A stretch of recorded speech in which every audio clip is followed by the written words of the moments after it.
This podcast contains explicit content and is intended for mature audiences. Listener discretion is advised. Don't say we didn't warn you.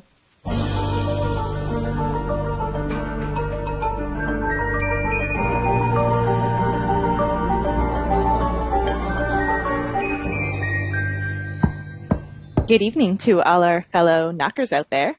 I'm Hannah. I'm Madison. And you are listening to Who's Knocking? A true crime podcast. That's right. And today we are back for the last part of our series on Paul Bernardo and Carla Homolka. Part 4. Ooh. Yeah. And we're virtual again, which, not super stoked about, but it's what we are dealing with. So please stick with us regardless. We're going with it. I'm kind of happy because my dog's cuddling me. So that's just going to make everything I'm about to talk about much better. Yeah, fair enough. Yeah, you don't have to drive out. Yeah. So after, let's see, I think we're at, I want to say 5.5 hours of content in the series so far, something like that. We've got a lot more left. Yeah. Trying to condense the last episode, I'm sure, is not easy. Yeah, that's the thing. I feel like I left so much out, but I tried to get all the main points in. So also, just please excuse my voice. I am recovering from the COVID-19, so right. I sound a little nasally. I can't do anything about it, so that is what it is. She is doing well. She's okay. I survived.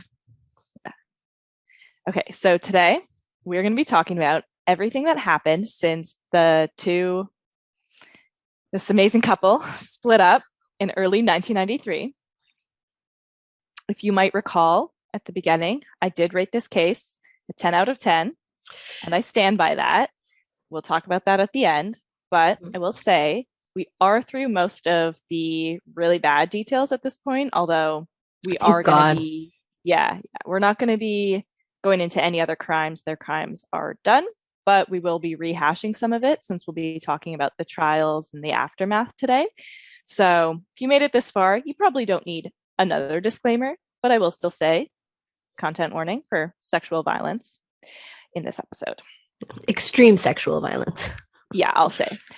Every time I go back and read more, I'm like, oh, I did not put nearly the explicit detail in that I could have. So no, I agree. And I don't think, I think it's like, it's like, it's still explicit, but it's not explicit compared to what's in my poor brain. If you want to find it, you can absolutely go right ahead. I looked at a couple of things. I saw some things, read some things. So yeah, if you're interested, it's there. So listen to our first 3 episodes if you haven't already, but I'm going to catch you up to speed a little bit and tell you where we left off. So last time, where we ended, Paul and Carla had been responsible for 3 deaths, and over the time that they were together, their relationship had grown increasingly toxic and strained, with especially Paul becoming more and more abusive to Carla over time. Things came to a head when Paul beat Carla with a flashlight early in January of 1993, leaving her with 2 black eyes, major bruising all over her body, and a broken rib. At that point, after Carla showed up back to work, her coworker called Carla's mom Dorothy, and shortly after that, Dorothy and Carla's remaining sister, Lori, rescued Carla from the house that she lived at with Paul in Fort Dalhousie. Carla then moved in with her aunt and uncle in Brampton and started to move on from Paul. Meanwhile, the Toronto Metro Police discovered that Paul was a DNA match for the Scarborough rapist. 1 in 224 samples that they had, Paul was the match. So after they connected with the Niagara Regional Police, they realized that he could also be involved in the deaths of Leslie Mahaffey and Kristen French as well, which you may recall an over $10 million taxpayer money investigation had been spent on searching for these girls' killers, with nothing having been turned up. But now they finally had somebody for it. So police tracked down Carla. Finally, it fucking took long enough. So police tracked down Carla to give an interview, during which she didn't give much away. But after they left, she confessed to her aunt that she had been involved in Leslie and Kristen's deaths as an unwilling accomplice. So she said. And I mean, we don't know. Yeah. There's going to be a lot That's more. the debate, I guess. Diving into that debate today, that's for sure. So after Carla confessed, shortly after that, Paul was arrested at his house for the Scarborough rapes. And today we're going to be covering everything that's happened in the last 29 years since Carla confessed and Paul was arrested, including the latest updates we have about the two. Both are still alive. Gross. So despite everything we've already talked about, there is still a lot to get into. Shall we get started? Yeah, I'm most excited about this part because the aftermath to me is the most interesting part. Yeah, this part is really interesting. And honestly, I could have split this up into a further 2 parts, but I was like, no, just tame ourselves. Tame it. Yep, because there is a lot there. So let's pick up in February of 1993.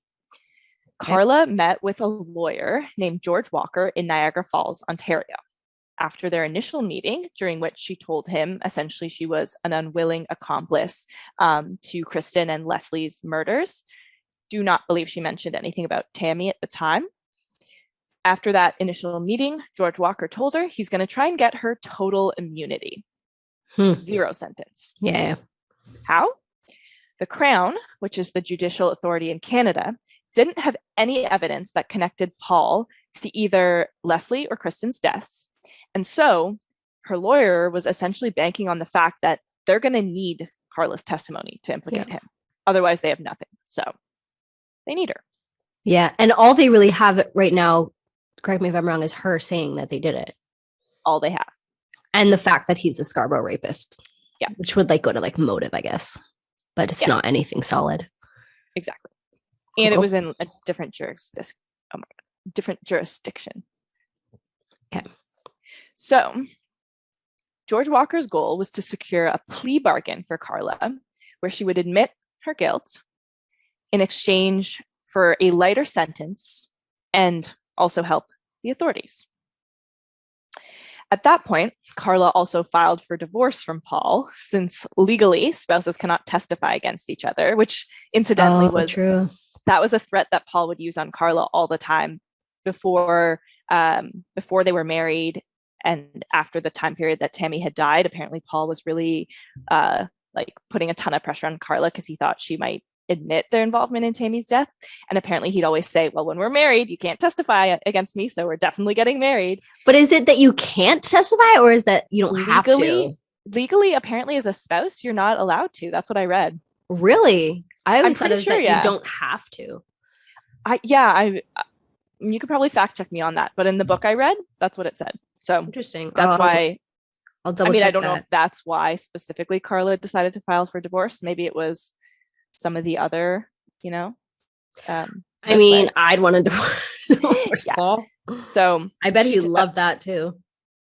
Yeah. So interesting to think about how they felt about each other after that point. So anyways, she did file for divorce at that point in 1993, and their divorce would be finalized the following year in 1994. So obviously this was a very highly publicized case, obviously a very, very horrific case as well. And the authorities were desperate to bring Paul to justice. Murray Siegel, a senior lawyer in the Ministry of the Attorney General, met with George Walker to start discussing Carla's deal. Carla did not get complete immunity. The Crown prosecutors had decided she would have to serve jail time since she'd been involved in the crimes. And she's kind of admitting right now that she was involved in them by doing this.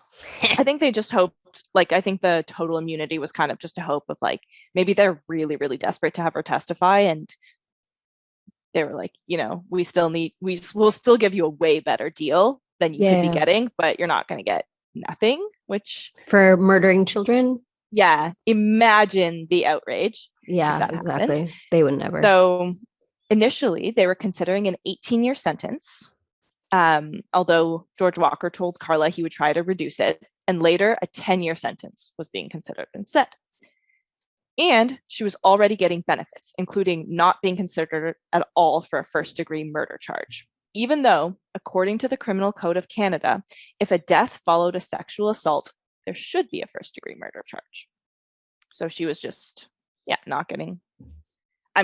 she should be getting multiple potentially first-degree murder charges. Yeah. And like, what about, because if she's going for a sentence that is lower than life, what do you know, like what the sex offender registry was like? Does like Canada have a sex offender registry? We must. I don't know, but she's definitely not on it.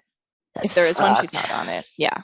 So it might have started after this. That's possible. So instead, the deal that the Crown offered charged her with 2 counts of manslaughter for Leslie and Kristen's deaths, and she had manslaughter. Yeah, give me a break. 2 counts of manslaughter. That's it. That's disgusting. Yeah. Keep in mind, as far as they knew, she claimed she was like basically a not involved victim. Or yeah, exactly.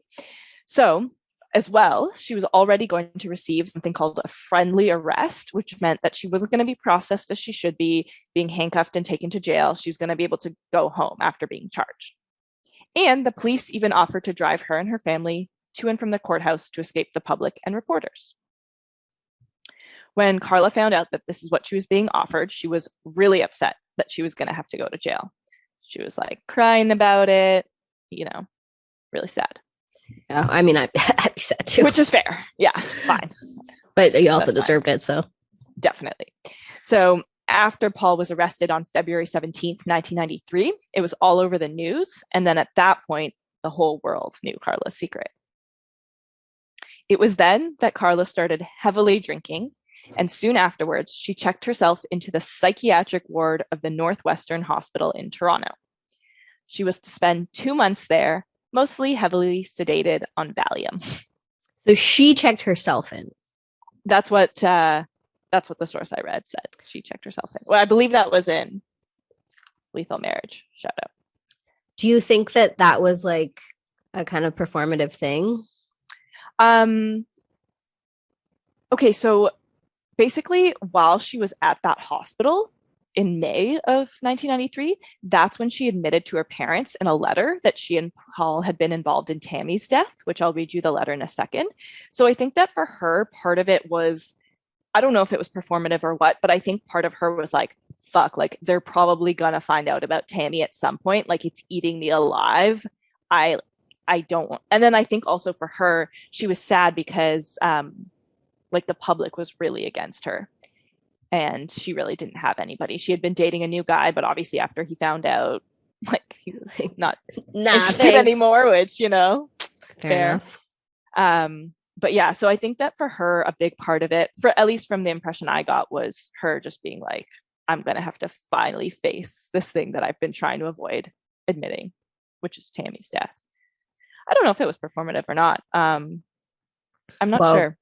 Because she's trying to portray herself as like a victim and right, all this stuff. Yeah. Like, I don't think she was really like trying to really portray herself as a victim in terms of just how she was living her life, because even after she had kind of left Paul and before she was implicated, she was going out partying and trying to move on from him. So, but don't you even think like her lawyer would sit her down and be like, look, you're only getting out of this if you are a victim of Paul.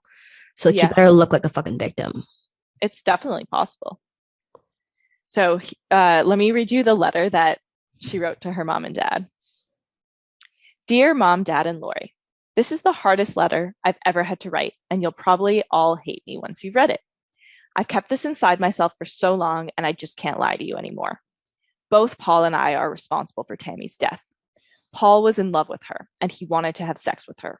He wanted me to help him. He wanted me to get sleeping pills from work to drug her with.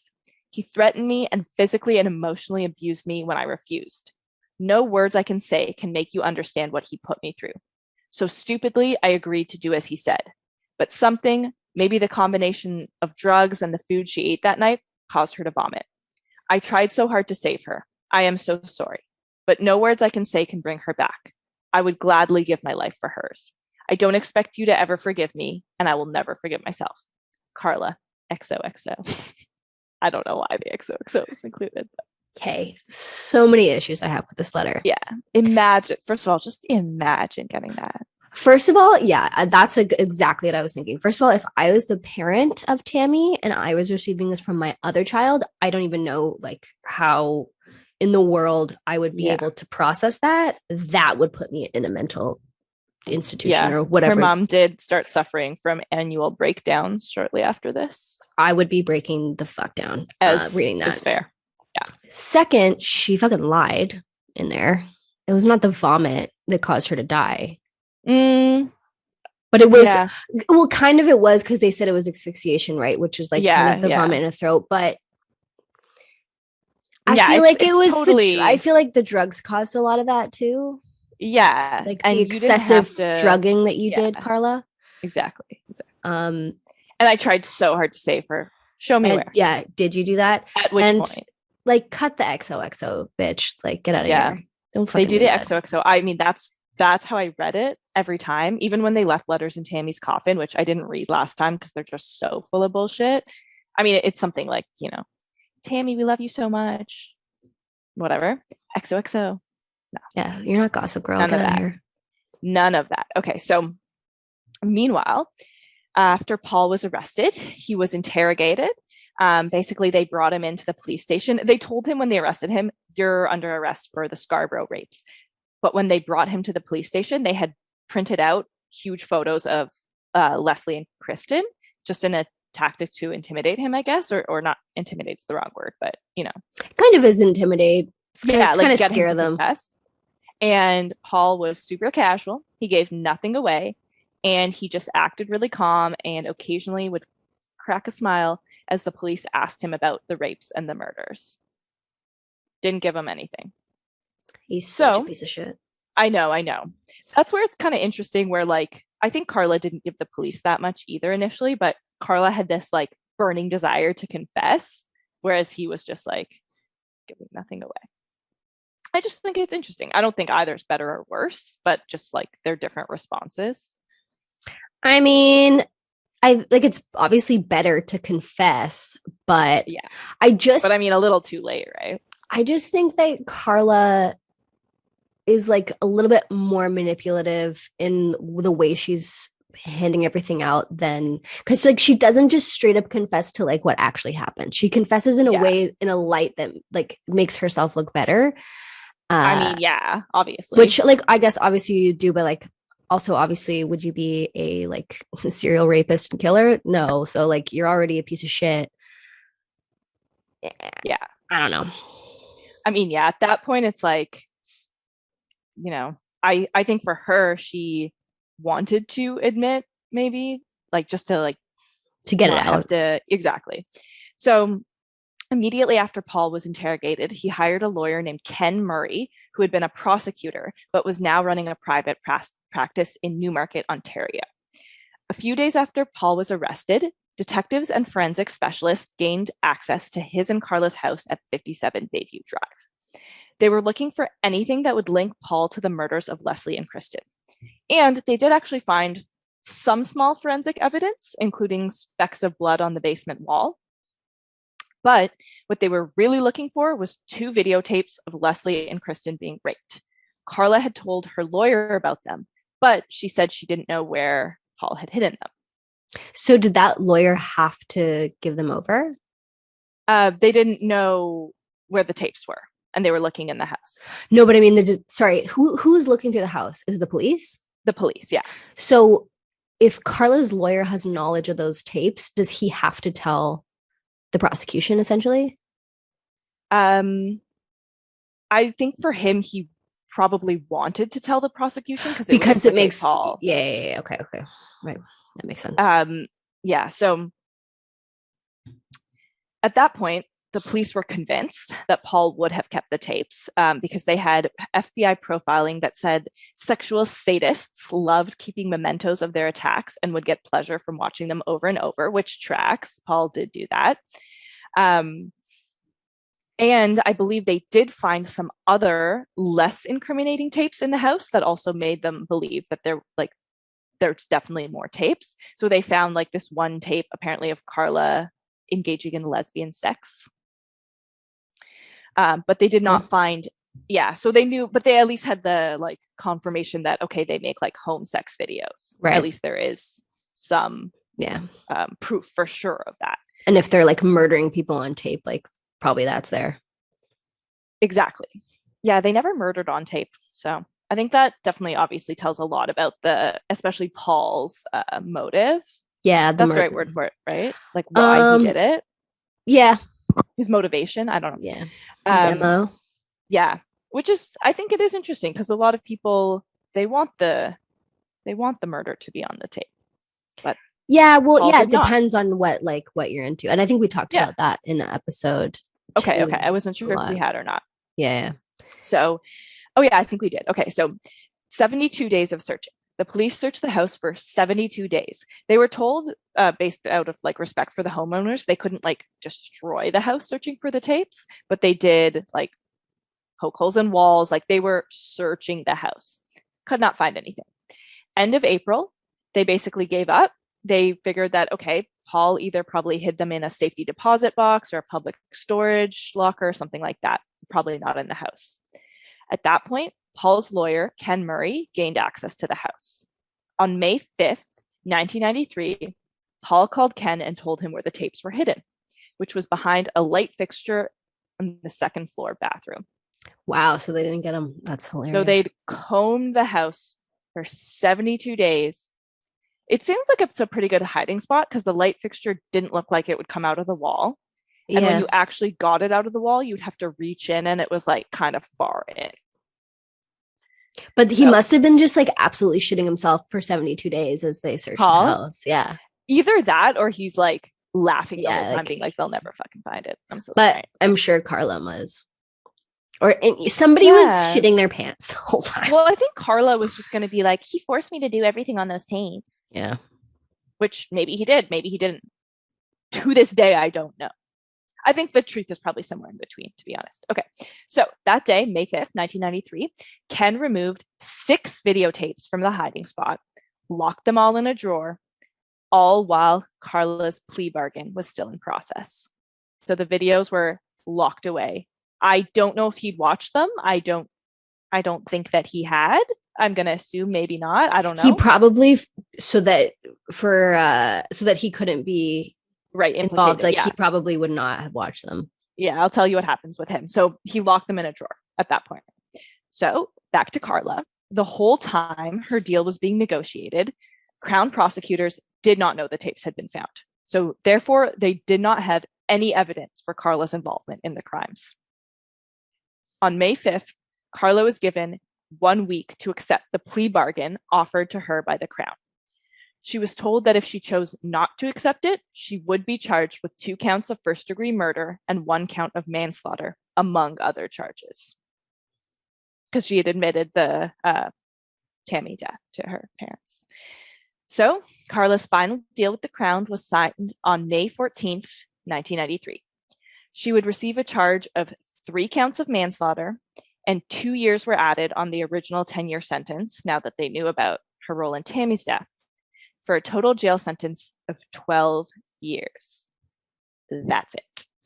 And how old was she at the time? 1993, she would have been 23, I believe. So she'd be out at 35. Yeah. That's insane. Yeah. 35 is the new 25, y'all. So that's really not early in life. That's insane. Yep. That's insane. I know. Now that the deal was signed, it could not be overturned. Legally, you can't. Then maybe that's double jeopardy at that point. When Carla learned about her deal, apparently she said to her mom, I hope they'll let me do my hair in jail. I would just die if my hair went all to hell. Like, what a piece of literal shit. To the woman whose daughter, huh? You murdered. Yeah. Can you imagine? And her mom's supporting her this whole time. I can't. Oh, God. If I was her mother, I'd be like, fuck you. I'm so confused by that. But I don't know. It's always hard. You know what? It is always really hard. I think a lot about like the parents who are in these situations. And like when your child is like a murderer. And I think a lot of the times, sorry to cut you off, like the parents really fucking drop the ball. So I feel like sometimes they're probably like, oh, I really fucked you up as a kid. I probably. Yeah, I'm sure there's, like if you're any sort of like a decent person, you're probably like have a lot of guilt. But this is just such a double whammy for her because she's got a daughter who's a murderer who fucking killed her other daughter. So it's like you're also the victim of the crime. Like it's so much to think about. Yeah. Yeah, that was Carla's final sentence, 12 years for manslaughter. And this deal would later come to be known in the media as the deal with the devil. That is an accurate title. Yeah. So after she made her deal, she started giving information to investigators. This is where there's a lot of interview footage of Carla, which we're going to see about either cutting some of it in here or maybe just posting it on the Instagram, something like that. But basically, and it's all on YouTube. There's this whole series of interviews with Carla where she's touring the Port Dalhousie house with the police and kind of like pointing things out. She's dressed as a schoolgirl in the video, which, why'd you do that? So inappropriate. It's just like, really? And she talks in this like very specific baby voice that's not her real voice. And she's like, can I keep that? Can I take that? My sister wants that. And the police are like, you do a really good baby girl voice. I do a good Carla? Yeah. I've been watching those videos. Yeah. No, this is the stuff that I remember getting really deep into. And like, I remember that video so well. We definitely should put some of it up. It's so aggravating. We'll find a way to share some of the clips either on the YouTube, on the Instagram. So stay tuned. Cause it is so aggravating. And it's so just, and they're trying to be like, so where did Paul murder her? And she's like, yeah, I really want that hair clip. Like, yeah. She's just being so like playing so dumb when it's like, you already implicated him.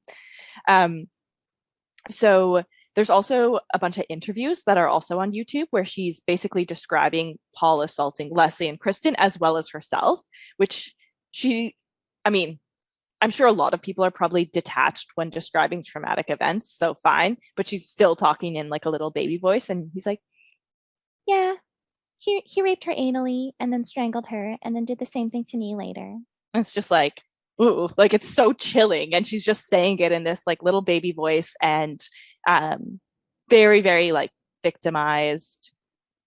That is super performative. That's why I asked if like that was because I think that from that point on, she's so performative and it's so obvious, and she knows that nothing bad can happen, but it's like she's like, okay, I've got my 12 years, but let's portray me as a victim so that when I get out, I'm just going to be the victim who got out and now my life can move on.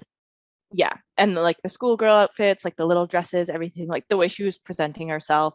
And I want to find some way to intercut clips of her with like her actual normal voice, because it is a very clear difference when she's kind of playing it up. But yeah, so there's a ton of footage of that all on YouTube. Really, really interesting.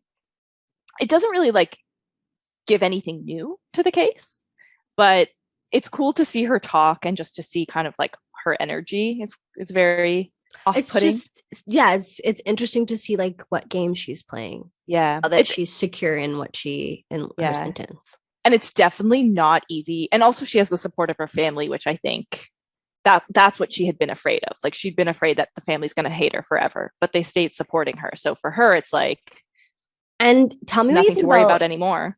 Tell me what you think about this. I think in the media too, like, I don't know when they started becoming like the Ken and Barbie doll killers, but like it's always a big thing when like a like pretty girl is involved in some kind of like this kind of stuff. Like that kind of always starts up and like the media really plays it up.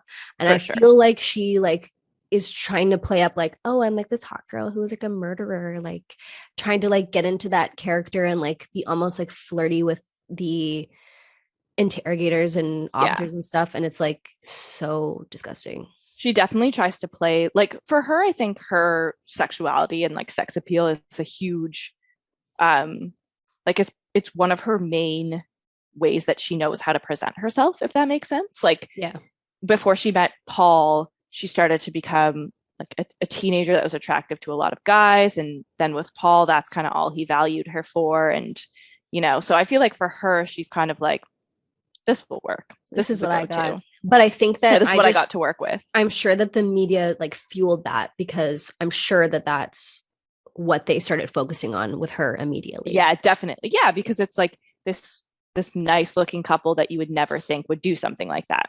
Yeah. Okay, so back to Paul really quickly.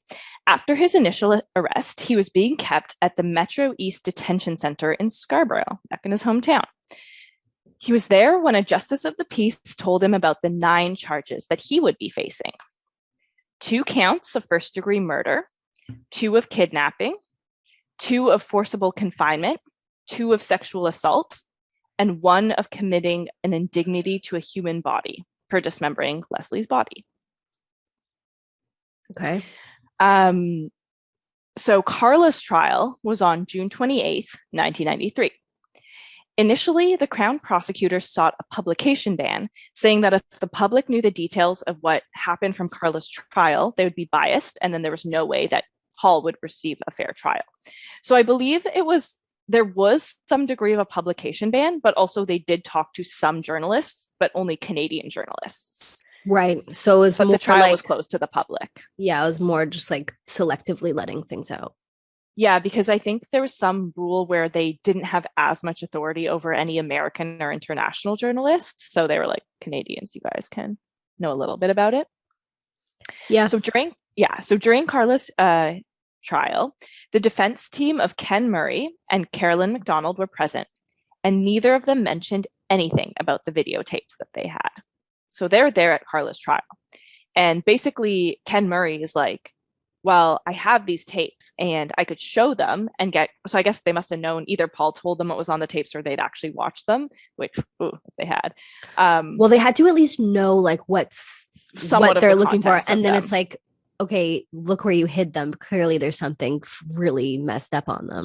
Right. And I guess they knew somehow that Carla was involved in the tapes. And basically, they could have admitted the tapes and shown the tapes and been like, this woman needs the first-degree murder charge. But if they had done that, obviously it would have really implicated Paul too. And as his defense team, they're supposed to prove that, so they didn't say anything. They were basically like, we're just gonna stay quiet. So while the Crown prosecutor, Murray Siegel, described the crimes, Carla sat with no expression on her face until the mothers of Leslie and Kristen started to speak, which was when she started to cry softly. So showed some emotion there. I don't know how, like, you would be an absolute monster if you didn't. Yeah. So Murray Siegel, George Walker, Carla's lawyer, and Judge Kovac, shout out Hungarian person like me, they all spoke on the theme that Carla had been victimized by her husband. It was to varying degrees, but that was kind of the theme. They basically said that it was the abuse and the influence of her husband that had caused her to be involved in these crimes. Murray Siegel, who's the prosecutor, he knew that there was going to be, the public was going to be upset with the plea bargain. So he made a statement to the press, and this is what the statement was, quote, "Why not a greater penalty in light of the horrendous facts? Without her, the true state of affairs might never be known. A guilty plea is the traditional hallmark of remorse. Her age, her lack of criminal record, and the abuse and influence of her husband and her somewhat secondary role were factors in our decision. She's unlikely to reoffend." So that's the statement he made. It's interesting because I just think her age is like another reason why she should have a longer sentence. Like, she's going to get out at 35. Yeah. That's a young woman.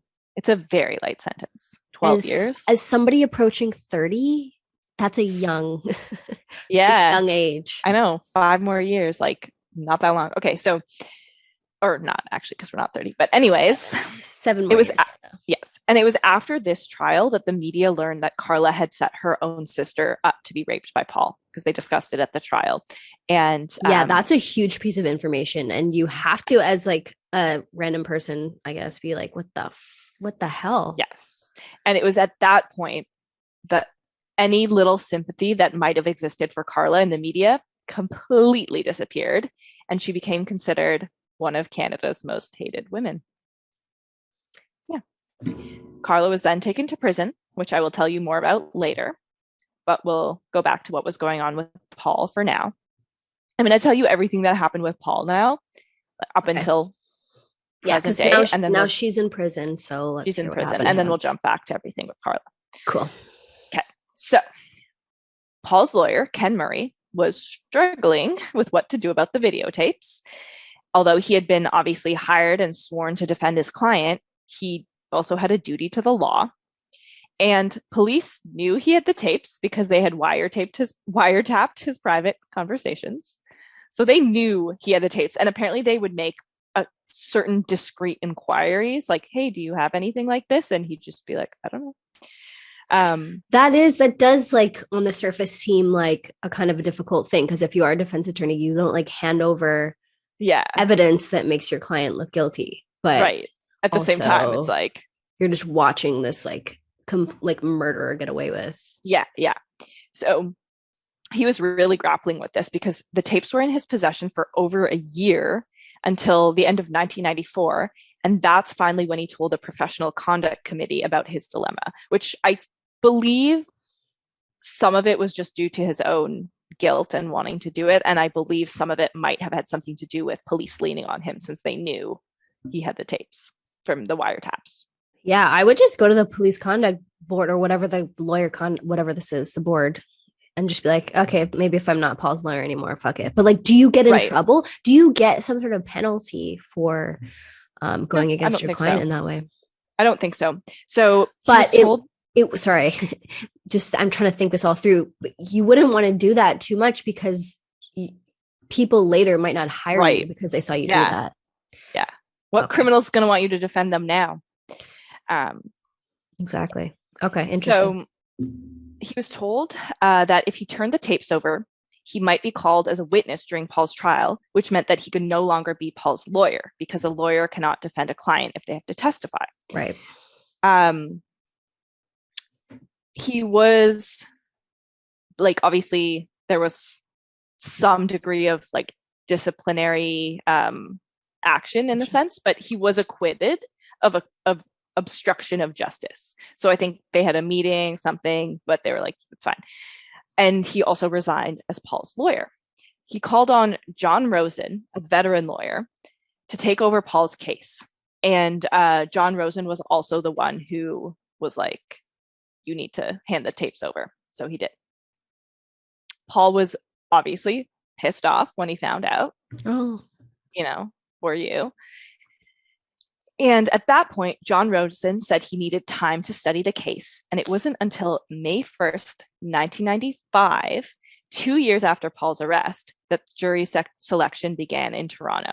And they believed that Toronto was more would be less biased. Yeah. So Paul's defense team had already created a plan for his case when Ken Murray was the lawyer, but John Rosen continued with it and the team. So the plan was that they were going to attack Carla as much as possible during the trial.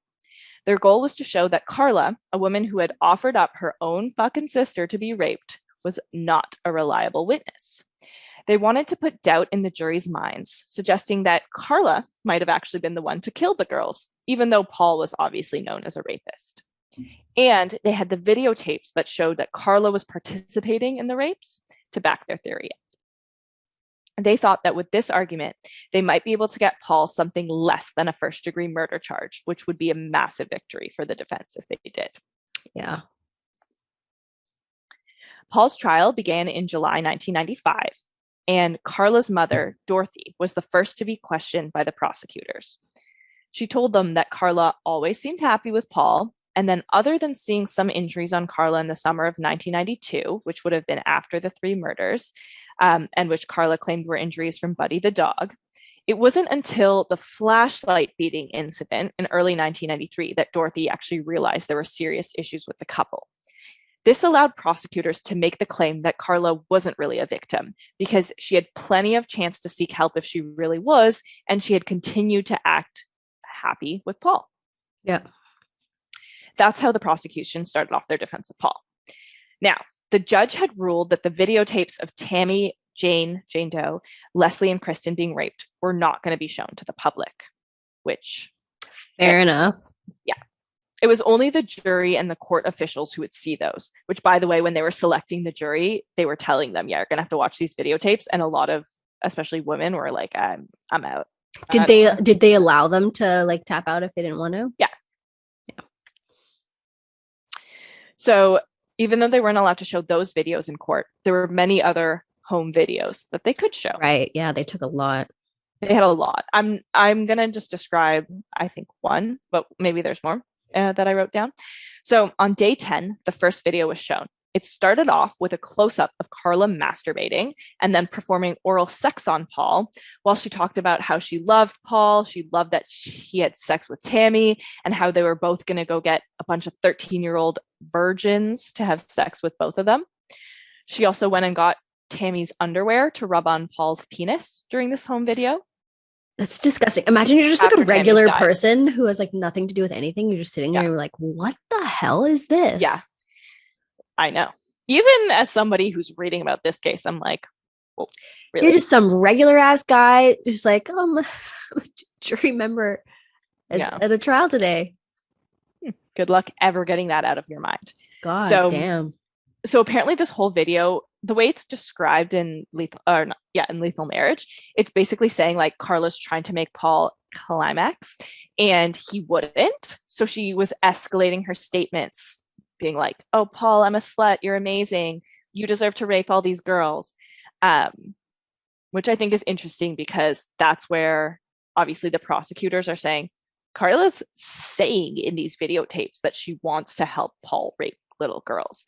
But then obviously Karla's side is he made me say all that. If I didn't say all that, he was going to beat me. So it's hard to know, right? Yeah. I mean, it's hard to know what's really the truth. It is, but because I wouldn't put it, I'm not saying like, I think Karla was at least somewhat.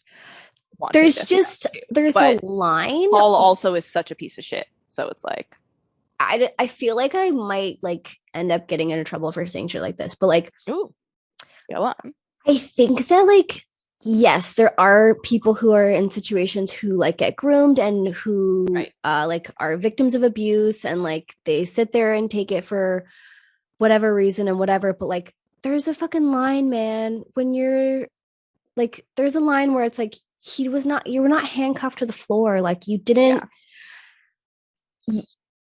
you're talking about him raping your sister.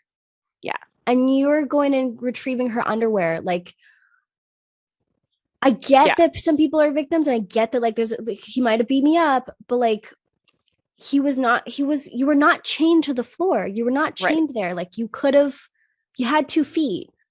Yeah. I know. Am I like, and maybe I'm crazy for saying this. Maybe like it's a very gray area. And I understand that like people can fall into things and do things that they wouldn't otherwise do because they feel isolated and, emotionally abused and whatever.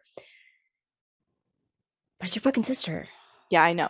Well, I think Karla obviously showed an inclination towards like sadomasochism early on. So I think for her, like there is some degree of being like sexually aroused through those types of things, like through degrading things. And I feel like dating Paul, she must have just taken on so much like anger and stress and just like resentment from him. Maybe she did want to take it out on some other girls and maybe that did make her feel better. You know what I mean? Yeah, and that's like, kind of what I think happened, and that's where I stand on it. But that's not okay. It's definitely not okay. And so for the prosecutors, they had kind of just through that video, they had started to show that Karla was at least more involved in the crime than she'd originally stated. Yeah. Okay. So when it came time for Karla's first appearance in court to testify against Paul, her parents, Dorothy and Carol, and her remaining sister, Lori, were there to support her. Meanwhile, apparently, Paul's parents did not show up to any of his court appearances, according to Lethal Marriage. So, yeah, Paul's parents were also. I think that's interesting. Major. Well, the dad was like a huge piece of shit. Like, yeah, interesting. It's very interesting. It's interesting, right? Yeah. So, Karla testified that Paul strangled Leslie and Kristen both with an electrical cord. She told the court that Paul met her when she was a confident teenager and then turned her into a submissive, beaten down sex slave through abuse over time. Okay, my dog's chasing her tail. Rouge, stop it. Ma'am. So random. Ma'am, not right now. Excuse me. This is not the time. Um, so she had told prosecutors that she never left Paul because at first she was stupidly hoping that things would get better. And then after Tammy's death, she stayed with him just because she felt trapped. She said at that point, he had a secret to hold over her head, and he threatened to kill her and her family if she told anyone. And she accepted Paul's abuse, covering up bruises with makeup and complying with Paul's requests for more virgins, because if she refused, she'd be beaten more, and he would threaten to tell her parents about Tammy. Yeah, see, that's where like I lose any sort of like care about her being a victim because she doesn't want to get caught for murdering Tammy. Right. I'm Like sorry, she's I not don't worried about what sympathize for happened to the that. girls. No. Yeah. And she's openly stating that. I think the way she kind of felt was like, I lost my happy ever after that I wanted, so fuck everyone else. Like, I don't think she cared about, like, I don't know if she No. cared about people before, but she probably was more innocently selfish before. But after that, she was kind of like, Then she's like, I don't want like, to go to prison. right, right. And I'm sure being with Paul is a nightmare and incredibly toxic and makes you into somebody that you wouldn't otherwise be. But there's a line. Absolutely. I There's a think line. like if she had like literally just been a victim of him and like all he did was beat her and like get her to do like weird sex things and stuff, then it's like, yeah, you're just a victim. But like Right. you killed people. Yeah. And it's kind of like, I do think that good people, when they're in abusive situations, can develop, anger issues and those kinds of things. I So I think do think it's I think interesting. no, I think good people can end up becoming Nazis. Like that's Yeah. has happened. Right. It's not like out of this world to imagine that, but I think that there's enough evidence of her being Just like like callous. completely selfish. And I Yeah. think selfish is the best way to describe her. I don't necessarily think she's like a narcissist or a psychopath. I think she's like an extremely selfish person. Yeah. I didn't write this down in my notes, but they were both tested on that out of 40 questionnaire for like If you're a psycho. psychopath or whatever. Yeah. And Paul scored very high and Carla scored like extremely low, Yeah. I which don't I I'm don't sure you see can her cheat those as tests, but I don't see her as a psychopath. I just see her as somebody who like puts themselves first and like only themselves. And I think like that's very natural when you're super young, but right. it's just like it's not you got into a lot of like really terrible things also. So then like your selfishness was not just like you not wanting to hang out with your family and hang out with friends. It was like you killed someone. Right. So apparently, Paul and Carla, like they're both in the courtroom together, obviously couldn't probably say anything to each other. At the end of her first day of testifying, apparently they made eye contact and Paul mouthed "fuck you" to her, which I mean, okay. So after 9 days of testifying for the prosecution, Carla stated her remorse. Quote, this is what she said. Prison is not really punishment for what I've done. The real punishment is living with my guilt and my shame for the rest of my life. And about Paul, she said, I couldn't stand to live with him anymore. In prison, it's a lot better than living with Paul because I don't have to worry about being beaten and being threatened every day. In prison, I have a lot more freedom than I ever had with him. Once again, kind of about her, right? Yeah, I just don't buy it. I mean, I kind of buy that prisons because wait till you see her prison. It was like, Yeah, it's true. it was pretty I nice. remember her person's fucking awesome. Yeah, No, it was really nice. it's So, probably true, but it's just like, yeah, oh, like I was such a victim. I was yeah, basically in prison when I was with Paul. Like, yeah. okay, whatever. And I do buy that, but it still doesn't excuse. Like For I somebody can who's not a only, murderer, yeah, that would be terrible. But you are a yeah, murderer. yeah. I can only imagine what a nightmare like 1 day, 1 minute with Paul is. Yeah, he's So the devil. yeah. So I feel bad for her that she met. I feel bad for anybody who ever met Paul Yeah, or I spent think time with him she because it's I doubt that she shitty. would have gone into all this stuff if she seems like the type of person who like the type of girl who like would have morphed into whatever guy she was with and she just Right. happened to like fall into a relationship with a complete psychopath. I think she picked the worst one, but I also wonder because it's like Well, we'll talk about this more later because I know a bit more about her future relationships. So we'll get into it. But so, Interesting. yeah. So after she testified for the prosecution, it was time for the defense to cross-examine her with the goal of destroying her credibility and the Crown's depiction of her as an abused spouse that was forced to be Paul's accomplice. John Rosen, Paul's defense lawyer, started with showing Carla a photo of Tammy dead on a hospital gurney, followed by photos of Kristen French dead as well. So he's like, you fucking did this right away. And apparently the spectators in court were really thrilled because she was finally being called out in a public court. Rosen also called Carla out for going out and partying after she left Paul, instead of immediately confessing about his crimes and her involvement in them. And Carla claimed she wasn't thinking straight and she was just trying to forget what happened. But Rosen fired back, saying she was thinking straight enough to cancel the joint credit cards she had with Paul. So, yeah. Carla did not break down under his questioning. And when Rosen asked her why she offered up Tammy to be raped, listen to what Carla fucking said about that. God damn.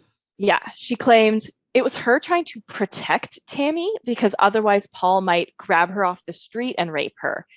And that would be so much worse. And this was really the best way.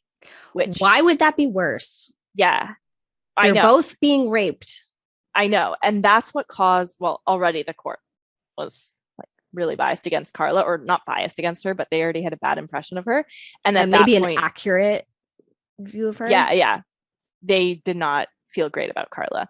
And after that, everyone was like, well, I assume everyone, but most people were feeling like she had a seriously warped code of ethics. Like, you can't say that you are trying to protect your sister. Nothing about your actions and nothing about your justification suggests that in any way. Somebody did not prepare her well for questioning. Yeah, I mean, she apparently stayed super strong the whole time, so I don't know if that's good or bad, but I mean, like, they didn't prepare her for that question, clearly. Yeah, well, she was, you know, she already had her deal, so yeah, I guess it didn't matter. But if she seems to care about public opinion, right. So she continued to claim that she was really scared of Paul, and she stayed with him because she was afraid of what he might do to her if she tried to leave, but also because he could sometimes still be nice to her, and she hoped for things to get better. She told the court about how he had started off being this Prince Charming, got her in, and then when she was in, he switched it up. The prosecution was like, you're full of shit, Carla. To prove that she was so full of shit, they read a letter that she wrote to a friend after Tammy's death, which I will now read from page 437 in Lethal Marriage. So it was after Tammy's death, and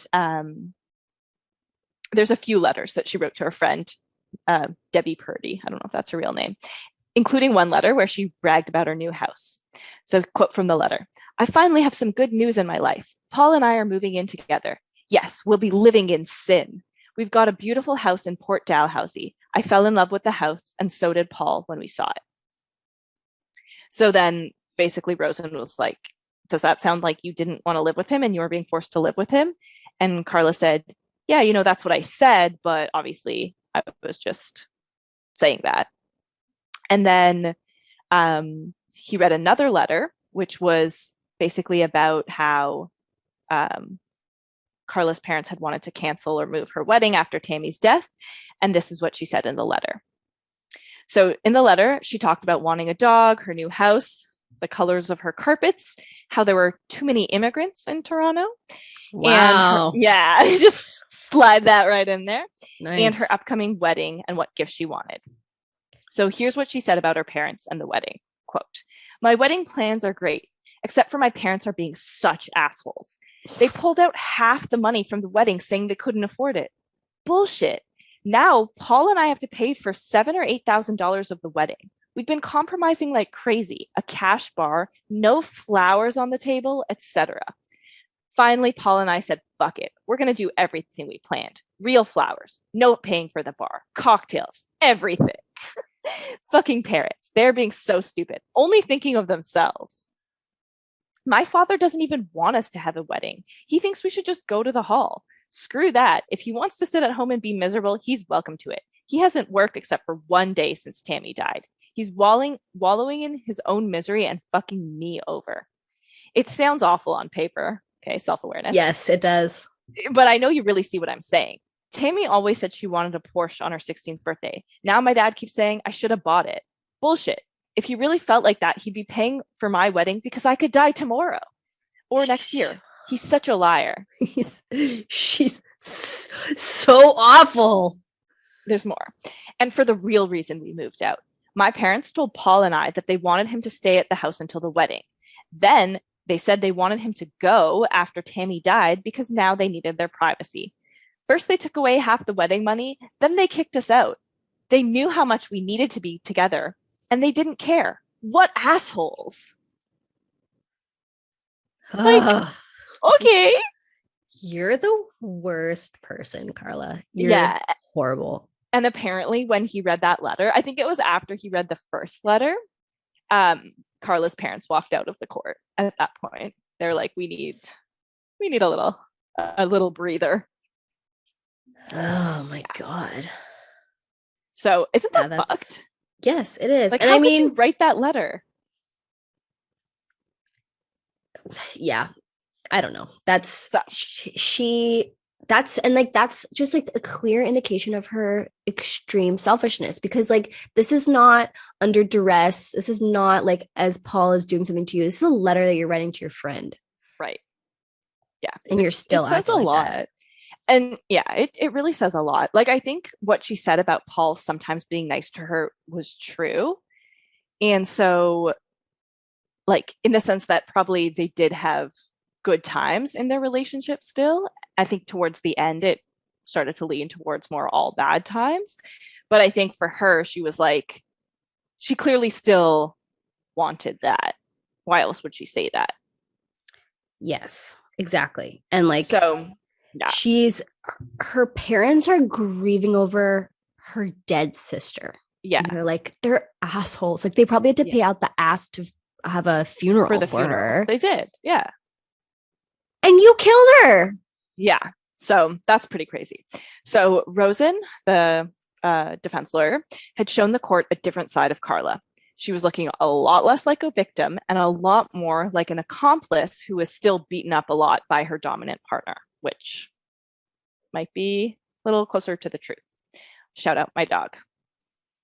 Okay. She just came over here. Hey, Fish. She says, hey. Is she behind you now? Yeah, she's behind me. She's like somehow sitting like on me, behind me. I don't know how she's managing this. But she's sandwiched in between me and the wall. So in the closed court, Rosen then played tapes of Leslie's rape. So just, I believe, the lawyers, the judge, and the jury, which is just like, I cannot imagine. And Carla was there. So Carla claimed that, I don't know if she'd claimed this before or after the tapes were shown, but she claimed that Paul beat Leslie so badly that she had to leave the room, to which Rosen countered that Leslie had no bruising on her body except for 2 bruises on her back that could have been from Carla's knees. And he suggested that Carla could have suffocated Leslie, which Carla denied. So basically what he was saying is like, you're saying Paul beat up on her so much. Paul, I'll kind of mention this later, but Paul, when he testified, said he didn't really beat Leslie up because she was a submissive victim, whereas Kristen wasn't, and he therefore beat her up more. But Carla saying, yeah, Paul beat the shit out of her, whatever. And they said, we didn't find any bruises. We found 2 on her back, and it could have been from your knees on her back as you strangled her, as you suffocated her. So they're just like poking holes in like her. Yeah, they're basically, their plan is to say, I think I explicitly have this written down somewhere, but their plan was to make it seem like, yeah, you guys know that Paul's a rapist, fine, but Carla is the one that killed the girls. So yeah, Paul orchestrated all of this stuff, but he does not deserve first-degree murder charges because that was Carla. That was kind of the defense's plan. Interesting. Which a lot of fucking people on the internet believe that. And I don't know. I honestly don't know what to believe. After all this, I don't know what to believe. I It's think hard to it's know. possible, you know. I But think yeah, I think and we've already discussed a couple times, like I don't think he like cared about killing them. right, But exactly. it Yeah. was in his best interest at the point where they had seen him Right. that It they doesn't had to kill really him. matter which one of you explicitly did the killing. Like you're both responsible, Yeah. essentially. And you both wanted it done. Right. So Paul, Rosen then showed tapes of Kristen's rape, and Carla continued to claim that she didn't help Kristen because she felt helpless and was too afraid of Paul. Because they're like, she's asking for help. Why didn't you help? You were alone with her. Why didn't you do anything? And Carla's like, I was just too afraid of Paul. That's what Paul wanted. I was just in like shutdown mode doing whatever he wanted. And she just kept repeating that in the trial. She kept repeating, that's what Paul wanted. That's why I did it.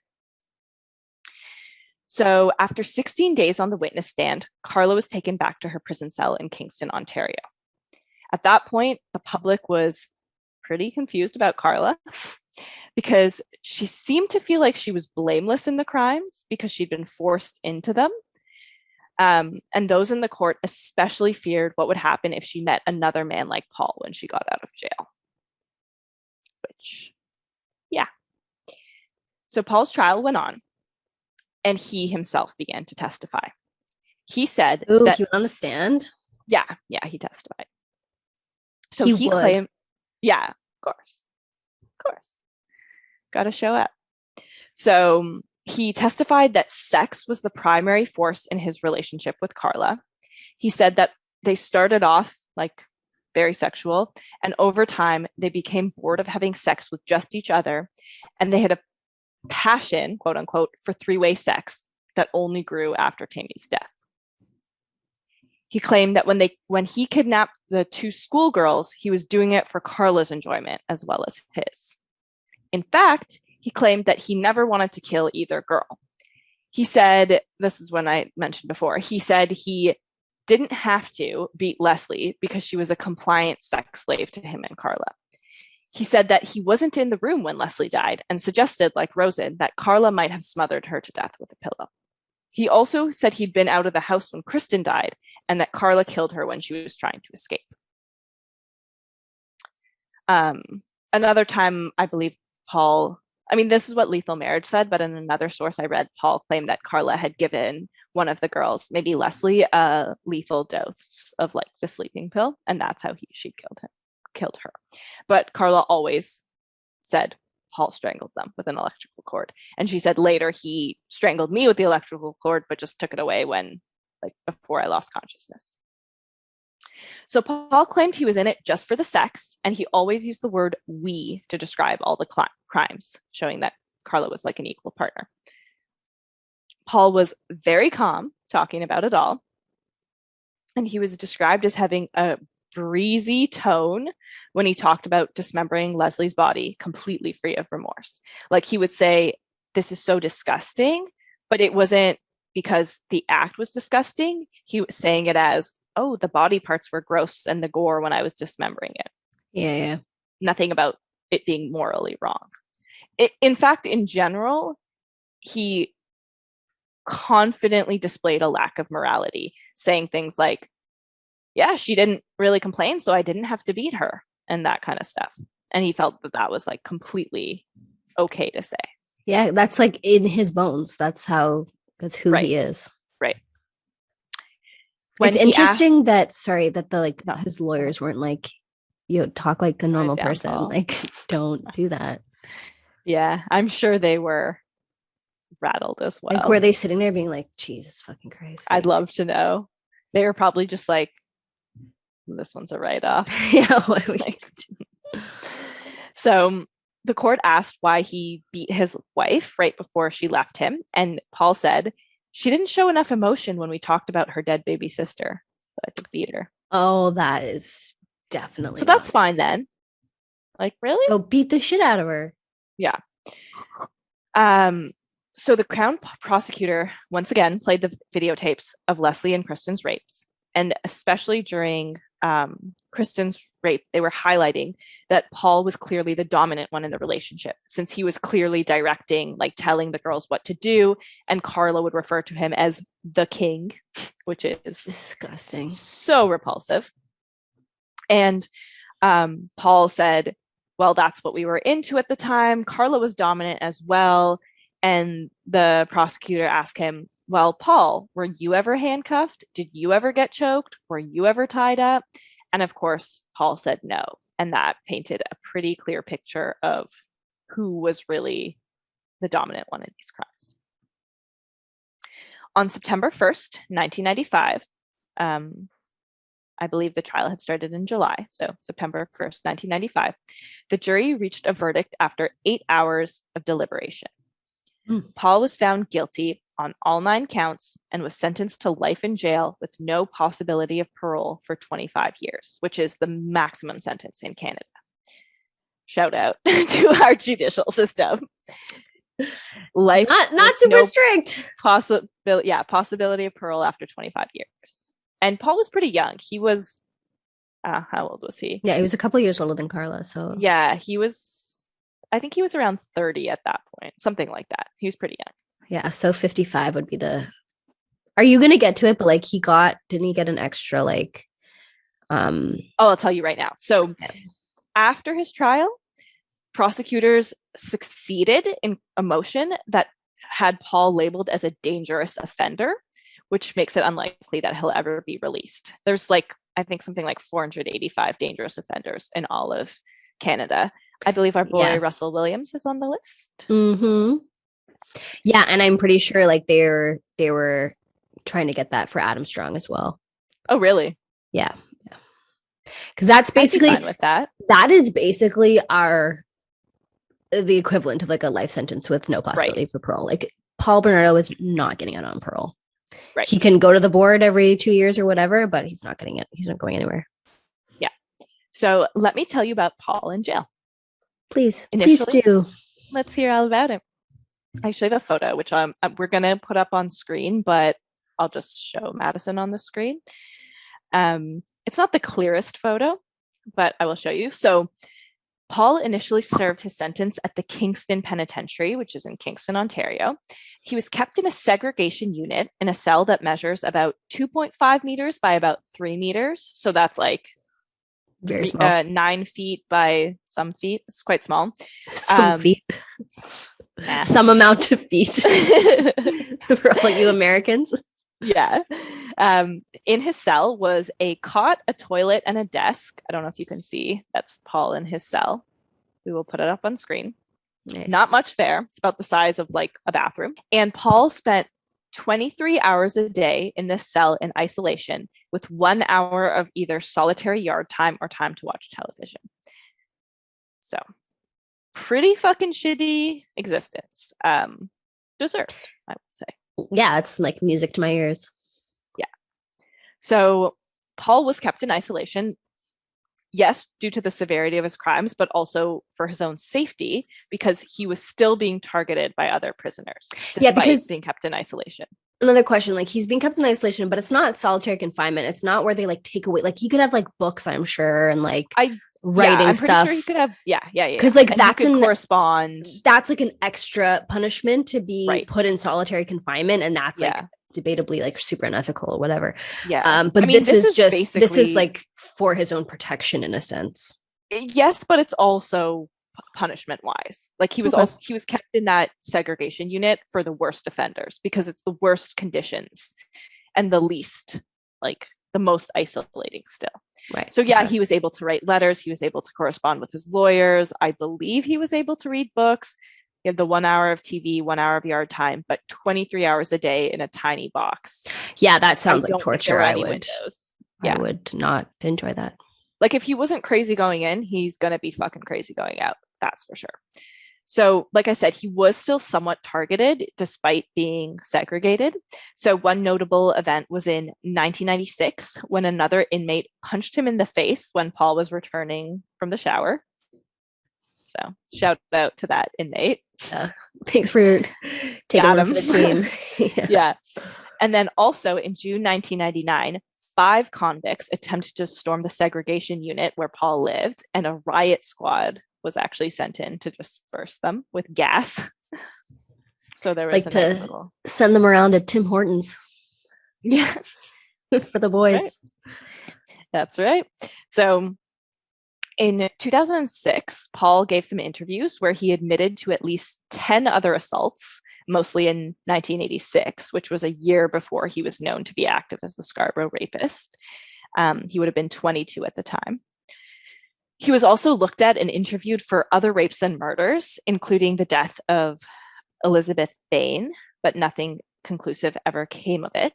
That name sounds very familiar. Yeah, there was her, there was Terry Anderson, there was several other women who had disappeared, and some of their circumstances seemed to match like a potential that it could have been Paul. And he was interviewed and he was considered and looked at for the stuff, but nothing really came of it. Right.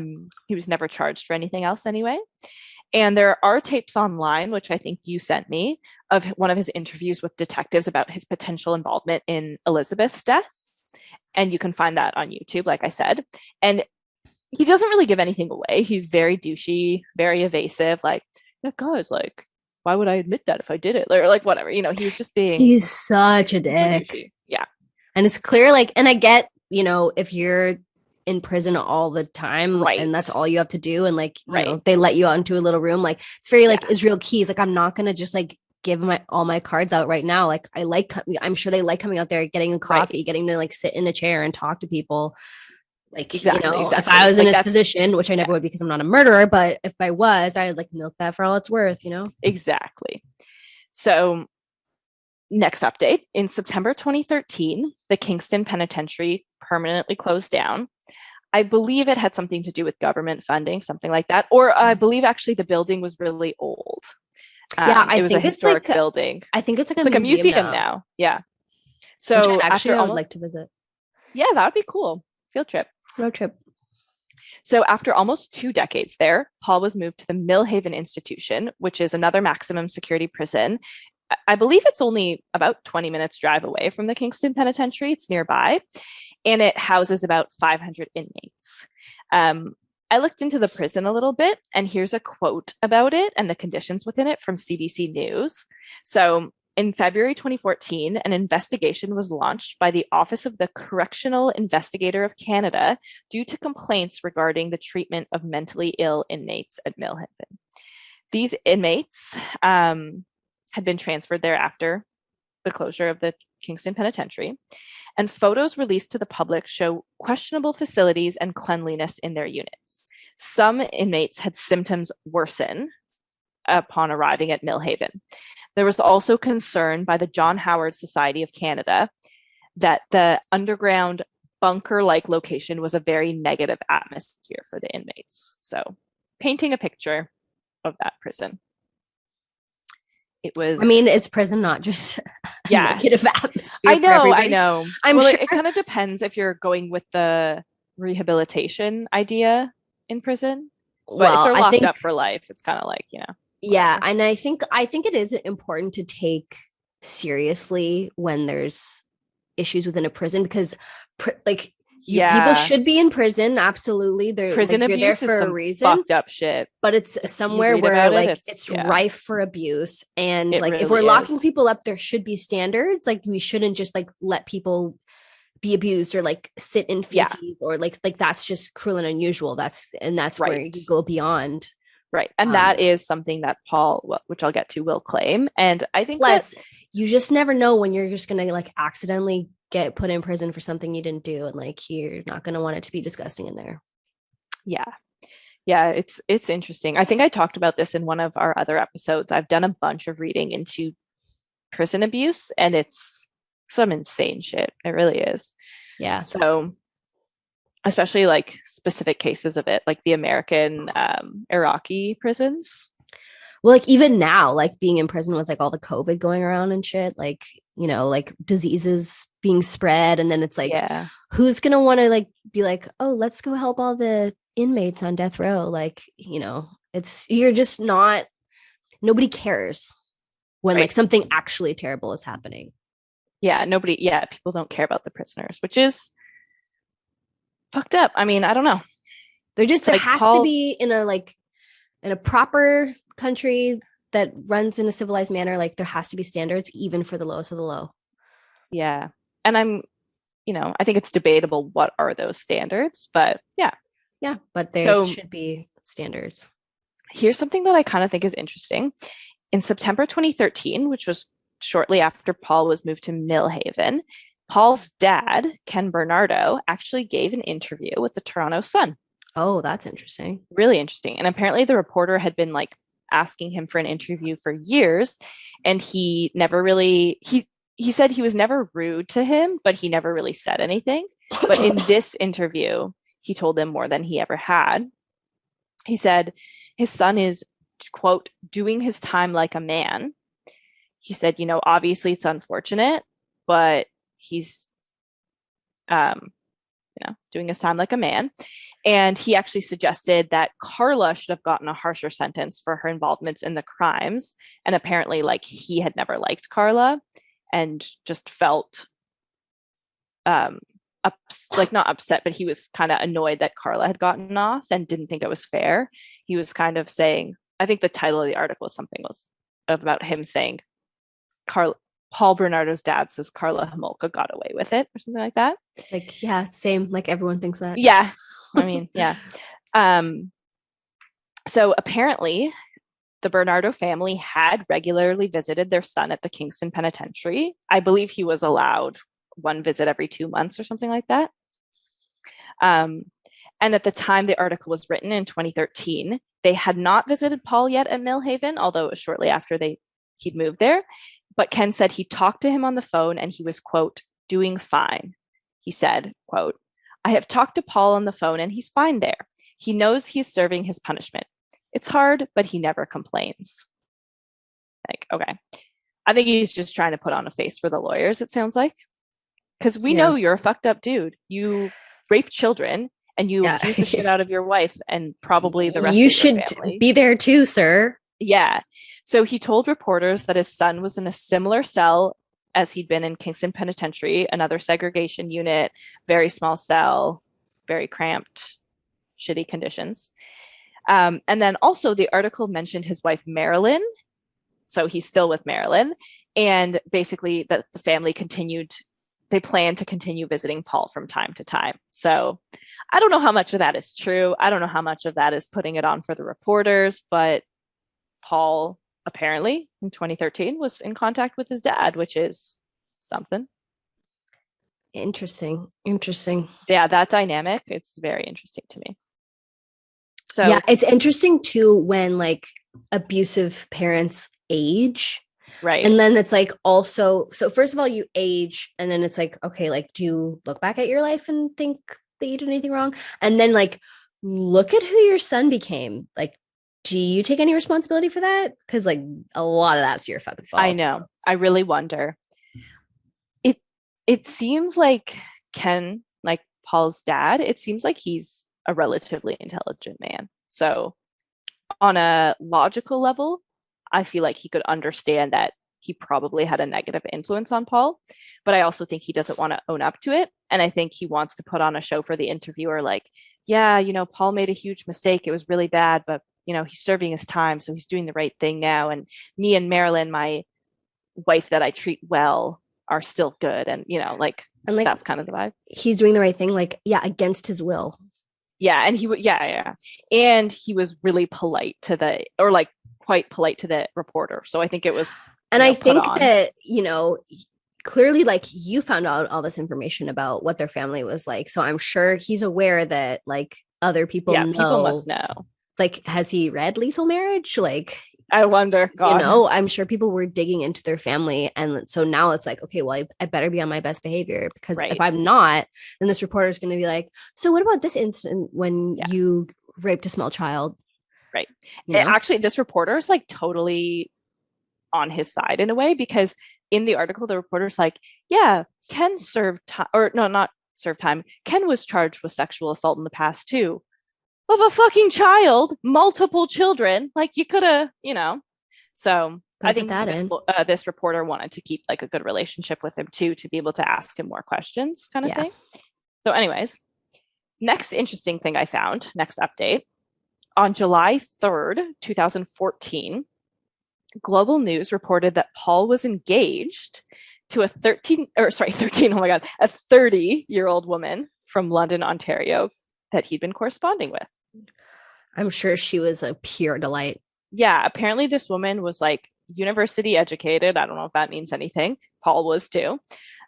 She was apparently really attractive, all this stuff. But Paul had convinced her that he was just an innocent bystander to Leslie and Kristen's murders. And apparently, the woman whose identity I don't believe has been released had gotten an ankle tattoo that said Paul's girl. Wow. Um, so I read that in several different articles. However, I'm not sure if anything ever came of this. Like in the articles, the woman's dad is in one of them, and he's saying that he's going to do whatever it takes to convince her not to marry him. Um, so I'm pretty sure that the family and friends talk sense into her, because after that article in 2014, or those articles in 2014, I didn't find anything new referencing Paul's potential new marriage, but that happened. Yeah, but it's like, okay, go enjoy your marriage with somebody who's in prison Yeah. for the rest of their life. I think enjoy that.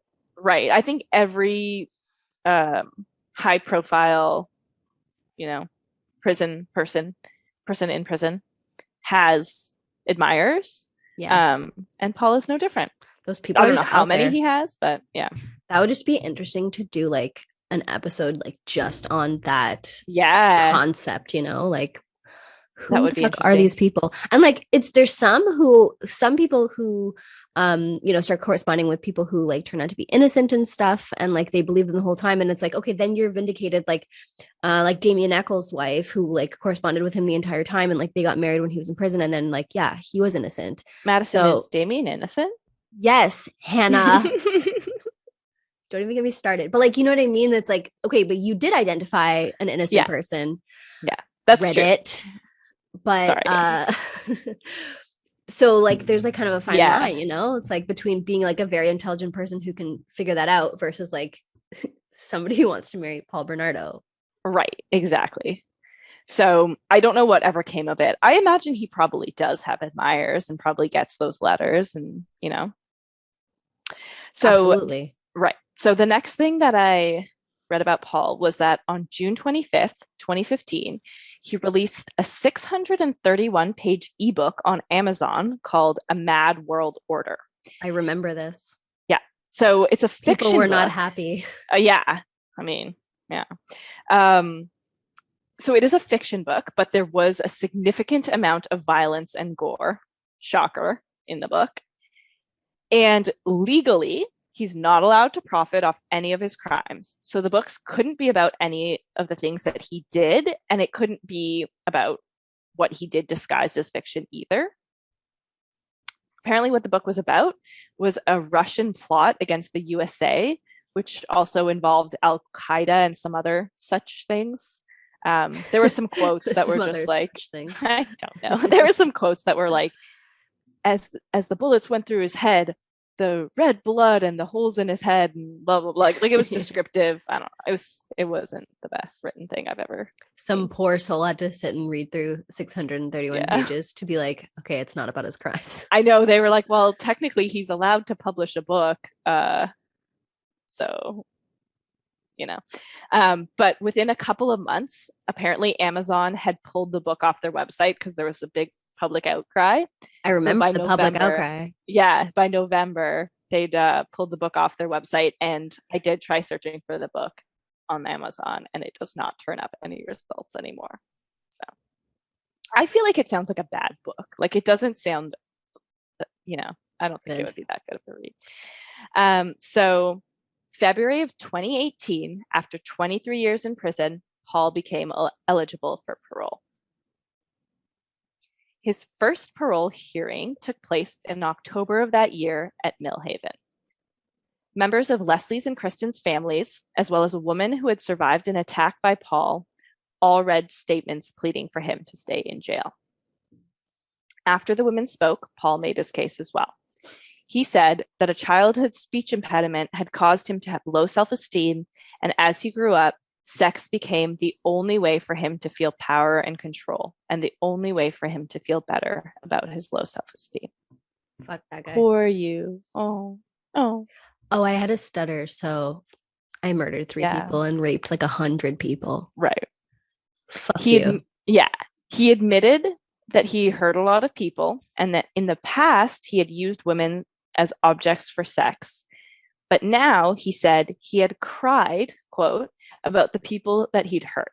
And, that's what he said. I knew I hurt people, but now I've cried about it. But as the lawyer for the Mahaffey and French family said, Tim Danson, shout out, he said Paul didn't show any remorse. He just said he's not a risk to reoffend, which nobody was buying. So after the meeting, a National Parole Board panel debated for 30 minutes and then denied Paul parole. Denied. As they should. Sashay away, Paul. Yeah. Well, he became eligible for parole again in June of 2021, which is the year that we are recording this. And once again, the families of Kristen and Leslie were present to make statements against him. His parole officer said that he had made no progress. He had not completed any programming since the first hearing, and he offered no release plan. And the official in charge said they recommended he be denied both day and full parole. So Paul, I think I have it somewhere here. Yeah, Paul did not really have a release plan, but he gave kind of like a release plan, loose word, but I'll tell you about that. So here's a quote from the Coast Reporter about Paul's statements. It said, "A fast-talking Bernardo spoke of his stress and anxiety at having spent more than 10,000 days without meaningful human contact, saying that he'd been subjected to cruel and unusual punishment. He insisted he was a different person now from who he was in his 20s, saying he now knows who he is. He said, quote, I have a lot of empathy for my victims and others. I am no longer preoccupied with fantasies. Without a doubt, I'm low risk. I have fought all deviant sexual behavior for 2 years." He then said, for 2 years? Yeah, like, okay. So you've still been like a creep for up until recent history then? Like, that's still weird. But he said he had planned to move to Kelowna, British Columbia, and work with an institution that helps parolees integrate back into society. And then literally everyone in Kelowna was like, hell no. Yeah, we do not want you here. Yeah, I think that's interesting. Just in the lockdown world currently, 10,000 days without meaningful human contact, I would go insane. I would be so mentally ill at that point, like mentally unwell. So absolutely. Yeah, no, for sure. That sucks. It's so interesting to me to think about, because it's like he murdered people. So, you deserve to be. That's why prison is such that's why it's so harsh, because it keeps people from doing horrible things. Right. And like, not that I think most people would be like murderers, but like, that's what keeps people in line, the threat of going to prison, because it fucking sucks. Right. Yeah. It sounds awful, but at the same time, it's like, didn't have to do any of those things you did. So the lawyer for the victims' families argued that there's no known cure for the sadistic psychopathy that Paul has displayed. And again, after an hour of debating by the board, Paul was once again denied parole. So that's basically the last update we have on Paul. And Kristen and Leslie's families had petitioned to have the parole hearings every 5 years instead of every 2 years, because basically that's a lot every 2 years. Yeah, they have to relive it, and obviously they're going to show up to speak in defense of their daughters, which currently, as far as we know, it has not been confirmed or denied whether he'll get that 5-year option instead. Hopefully it does. Right. But what we do know is because of the dangerous offender label that he was given in 1995, he most likely will be continued to be denied parole and spend the rest of his life in prison. And he is currently about 59 years old. So wow, he's 59. Yeah. So he's been in prison for about 29 years. God, time passes, eh? Yeah. Yeah. More time in prison than out now. Or about the same, actually. Half your life. Yeah. So that's everything that happened with Paul that we know of. Now, let me tell you everything Carla was up to. Yeah, because this got a little more dramatic. Yeah, she's doing more than just sitting in a tiny cell. So, okay. So Carla was initially sent to the prison for women in Kingston, Ontario. And then in the summer of 1997, so after a couple years, she was moved to a medium security prison in Joilette. Don't know if I'm saying that right, Quebec. And the prison, which is officially called the Joilette Institution, is known as Club Fed by critics. We are going to put up on the screen, I'm going to attempt to show you on my phone, Madison, some photos of what Carla got up to at this prison. I think I've seen some of these photos. Have you seen this one? Carla's in like a toy house. Carla is jumping rope with a smile on her face. Having a grand old time. Carla is posing with a very 90s outfit and lots of makeup. Like, who gave her this makeup and clothing? Why is Carla on a rocking horse while smiling? Yeah, like, why does she have a blazer on? Why? Look at this outfit that she's in. Like, dress. Is she going out? Look how her prison walls get decorations, a cozy quilt. And like, okay, this, because I think like as I'm saying things, like it really sounds much more like we're like really going hard on Carla and not so much on Paul. And I definitely Paul got a way shittier punishment than her. Yeah, it's like I think Paul is just so much more cut and dry. It's like he's a piece of shit garbage person. And he got horrible punishment. And he's like, worse he's worse than Carla. But like, and he got his punishment, and there you go. Carla's in a fucking garden planting flowers. Get her out of the garden. Why is she in a garden? Of the slip dress. Like, here's she in another outfit insane. Posing for photos. Like, why is she wearing knee-high boots? Why are they doing photo shoots with her? That's just insane. Why is she hugging a kitten? You don't like, oh my God. You don't deserve a kitten. If I was the owner of the kitten, I'd be like, don't give her the kitten. She's going to fucking kill it. Why did she get the kitten? Well, apparently she loved animals. There was another point before she went to jail where she was like, oh, what's going to happen to Buddy, the dog? Like, I just love like everything about the dog. I'm a pet parent, quote unquote. And just imagining them as like my peers and owning a dog is just, anyways. So Carla is living it up in prison. Let me tell you about. So can you imagine if you were the victim's parents and you see these pictures? Yeah. I would be livid. So unfair. Well, the 12-year sentence is already just like, yeah. Even 12 years in the isolation that Paul was in, like that's very shitty. It'll really fuck you up. I almost think that it would be worse to release her actually back into society after that than this. Yeah, because like God knows what happens to you. Right.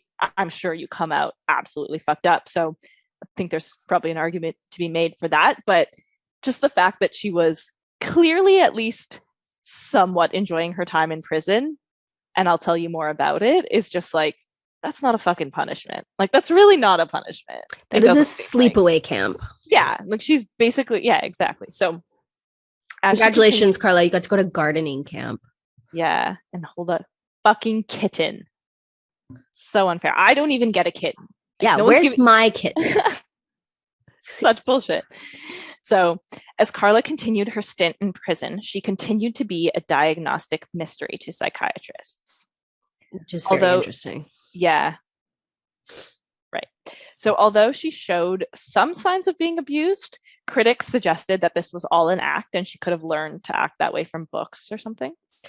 And she continued to display the moral vacuity that had freaked out experts and the public alike by basically, making it all about her, not ever showing consideration for the victims, saying extreme selfishness. Really yeah, she said she has to live with her guilt and shame forever, but she doesn't say, I'm sorry, I did something wrong. It's all about. It's like, okay, you have to live with your guilt and shame. Like, where's the evidence that you're feeling guilt and shame? Right.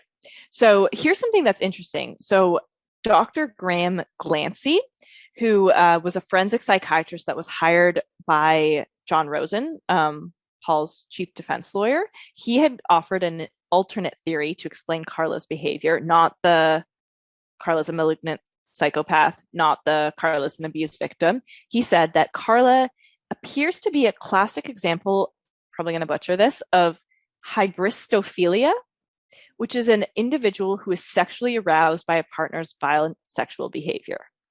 Ooh, I've never heard of that. Yeah, I think there's something to be said for that. Um, yeah. So in Joilette, Carla had a sexual affair with Linda Veronu, who was serving time for a series of armed robberies and who had reoffended, actually, so she could be sent back to prison to be with Carla, according to the Montreal Gazette. She wrote these letters to Linda Veronu, which I have photos of them. I mean, they're in French, so we'd have to translate them. But it's basically like pink writing, lots of like lipstick kisses on the letter, super like girly love notes, kind of like how she had started to send to Paul. There's one letter that has like puppy dog pictures on it. So Linda Veronu actually was transgender. So Carla said that she did not consider this to be a lesbian relationship or a homosexual relationship because Linda Veronu saw himself as a man and planned to undergo a sex operation in due course. However, a psychiatrist noted that Homolka was ashamed of the relationship and she hid it from her parents and the experts who examined her initially. So the psychiatrist was like, seemed pretty normal though. But one interesting thing was that Linda Veronu later claimed that Carla liked being tied up during sex and she wanted to role play games that simulated rape, which kind of freaked her out. Absent Paul. Right. Like she was into those types of, which I will say there's definitely a difference between consensually simulating rape and actually raping somebody, but it still shows that she has, I mean, I think there's a difference. I shouldn't say that is it. No, for like, sure. I'm sure a lot of people would want to pretend to be raped with a consenting sexual partner that would never rape anyone else. But yeah. I just mean within like the context of this, it's like, well, all this like Paul made me do it. Girl. Paul made me do it. Like, right? Maybe not. I don't know. Yeah. As well, Carla also got into another sexual relationship with a male who she would they would like touch each other through a fence in the prison. And this person was a convicted murderer by the name of Jean-Paul Gerbet. I don't know if I'm saying that right. And it was while they were both in prison, and it was while she was still involved with Linda Veronu. So she also had to got to have all these. Yeah, so she's fucking living it up in prison. But interesting that she went for another convicted murderer. I mean, it's a prison. I'm sure a lot of them are. That's true. Convicted murderers. Pickings are slim. Yeah. High percentage of convicted murderers. Right. Fair. That's true. So she wrote letters to her family in which she would continue to blame Paul for their crimes.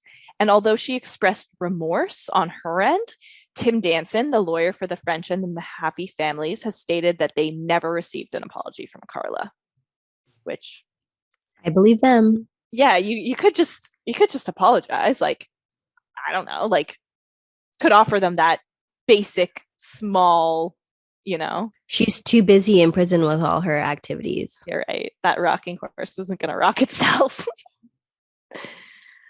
Yeah. So also, Carla got a degree in psychology through correspondence at Queen's University, which is like a very highly respected university in Canada, which she partially paid for with her own income. Apparently, she had an income of about like $70 a week. I'm not sure doing what. But she also did state that she received financial assistance, and I couldn't figure out from where. So it's like somebody's financially assisting this asshole. I don't know if it was the government. I don't know if it was her family. Like somebody was giving her money to get. Can you imagine if it was the government? I don't know. I don't know if it financially was assisting Carla Homolka to get a psychology degree. Probably not. Like I don't know. I couldn't figure out who it was. Like I couldn't find any information on that. That would be way bigger news. Yeah, the government of Canada giving Carla Homolka money to get a psychology degree. They definitely obviously gave her a lot of graces that she didn't deserve, and she wasn't legally entitled to just because they wanted her testimony. But actually, Lethal Marriage does have the entire deal that she was given, but it's like pages and pages long. It's not, I didn't think it would be that interesting to read out, but there is like, I'm sure there's, lots of loopholes in her benefit. Yeah. So another interesting thing, In prison and sometimes afterwards too, she went by the name of Carla Leanne Teal. And that's something I actually forgot to mention in part 3 episode. After Kristen's murder, Paul and Karla had both applied to change their last name to Teal, but I believe they were denied or it didn't go through. And Paul apparently had taken the name Teal from the villain in the 1988 movie Criminal Law, that character being a serial killer. So they wanted to change their names to Teal after they murdered Kristen, and they wanted to name themselves after a serial killer. And in prison and afterwards, Karla is still using that name. Why? Could have picked any other name. Maybe because she's a serial killer. Yeah. So after some time at the Joilette prison, Karla started to receive death threats. And later she was transferred to, I don't know if I'm going to say this right, Saint-Anne-de-Plaine prison, also in Quebec. So she went to another prison. After serving her entire 12-year sentence, Karla was released from prison on July 4th, 2005. She was released at, I believe, 35 years old. That's 12 years. That's unfathomable. Yeah.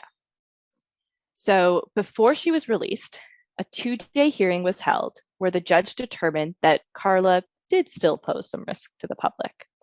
Because of this, she had 8 conditions on her release, which I will read. 1, she was to tell police her home address, work address, and with whom she lives. 2, she was required to notify police as soon as any of the above changed. 3, she was likewise required to notify police of any change to her name. 4, if she planned to be away from her home for more than 48 hours, she had to give 72 hours notice. 5, she could not contact Paul Bernardo, the families of Leslie Mahaffey and Kristen French, or of the families of the woman known as Jane Doe, or any violent criminals. She was forbidden to be with people under the age of 16 and to consume drugs other than prescription medicine. She was required, 7, sorry, I'm stopped reading the numbers.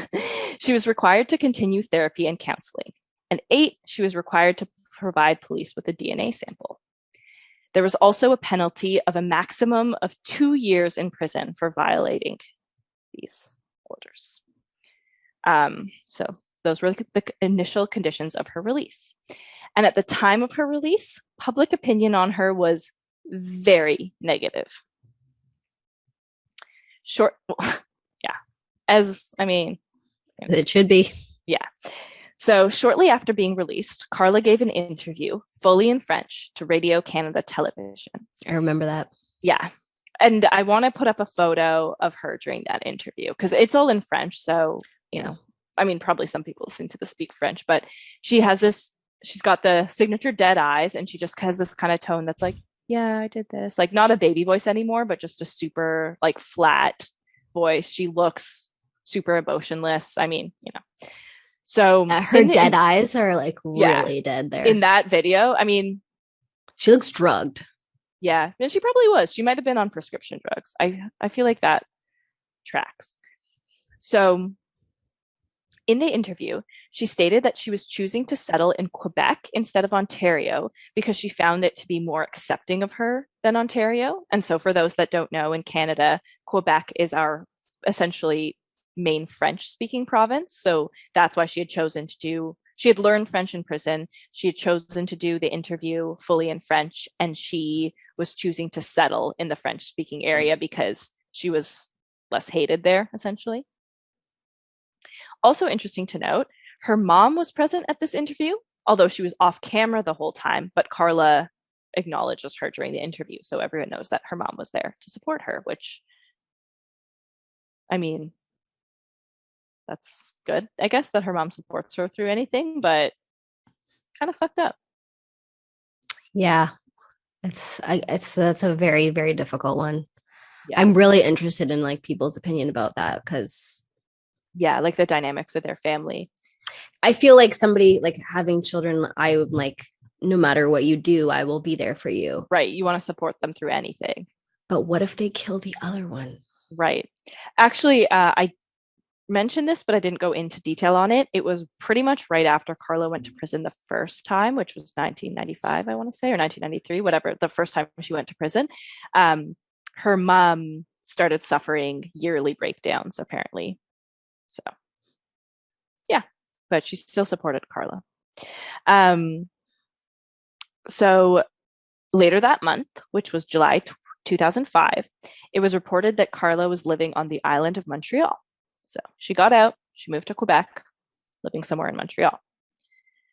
And on November 30th of that year, which she was released July 5th, November 30th, a couple months later, a judge lifted all restrictions on Carla. So now she could live completely freely in Quebec. Why? And he said it was because he didn't really think she was a risk to reoffend. So it was unnecessary. However, authorities in Ontario disagreed, and they wanted the decision to be taken to the Supreme Court, but the Quebec Justice Department decided not to. Oh, so, cool. Free of all charges. Or, I mean, free of all conditions, I should say. Her charges are still, like, on her record. Yeah. So the next year, which is the 2006, it was reported that Carla had attempted to change her name to Emily Chiara Tremblay, Tremblay being the most popular last name in Quebec, but she was denied. And at some point shortly after her release as well, so within 2005 to 2007, Carla began a new relationship and married, don't know how to say this, Thierry Bordelais, a man who is actually her lawyer's brother. That like happens often, eh? Yeah, like people marrying their prison guards and yeah. Yeah, like Casey Anthony was getting with one of the lawyers or something. Yeah, it seems like, to happen. I guess you kind of get close with these people, right? Right. And they're jaded from dealing with criminals and they're just like, all right. Well, it's like they're the only person who's like humanized you. Yeah, yeah. And I'm sure Carla can be charming. But she's also a murderer. Yeah. So, yeah, I know. So this guy married Carla after all of this shit. Literally could have married anyone else. Anyone. Yeah. You picked Carla. I mean, that's something. That's a choice. Like what she did was unforgivable. Like you can't repent for that. No. Right? And she didn't have a proper punishment. Yeah. So I mean, I don't know. Maybe like she could have said, you know, I was 17 when I met Paul. I was 20 when all this happened. I'm 30 now. It's something that I'm so guilty and shameful of. It's not me. I'm sure she could have spun a narrative, and maybe that is true, that she's like, it's in the past, but you know, I'm willing to forgive a lot of things people did in their past, but I don't know if I can forgive that. I don't think you should judge people for their past if they like did normal shitty things, but I don't know. I'm just like, I'm a single guy. Like I'm, you know, not a like piece of garbage person. And I'm like, all the women I could date. Carla Homolka, she looks good. Like, yeah. Okay. Anyways, so I don't know a ton about him other than that he's her lawyer's brother.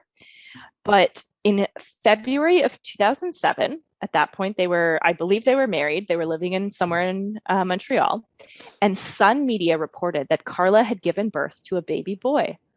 So now Carla, the child murderer, gets to have a child. Initially, several nurses refused to help care for Carla after she gave birth. Which, yeah. And Children's Aid Society was asked to comment, but they said they wouldn't be automatically scrutinizing Carla despite her past. So, okay. So like they wouldn't take her kid away because of...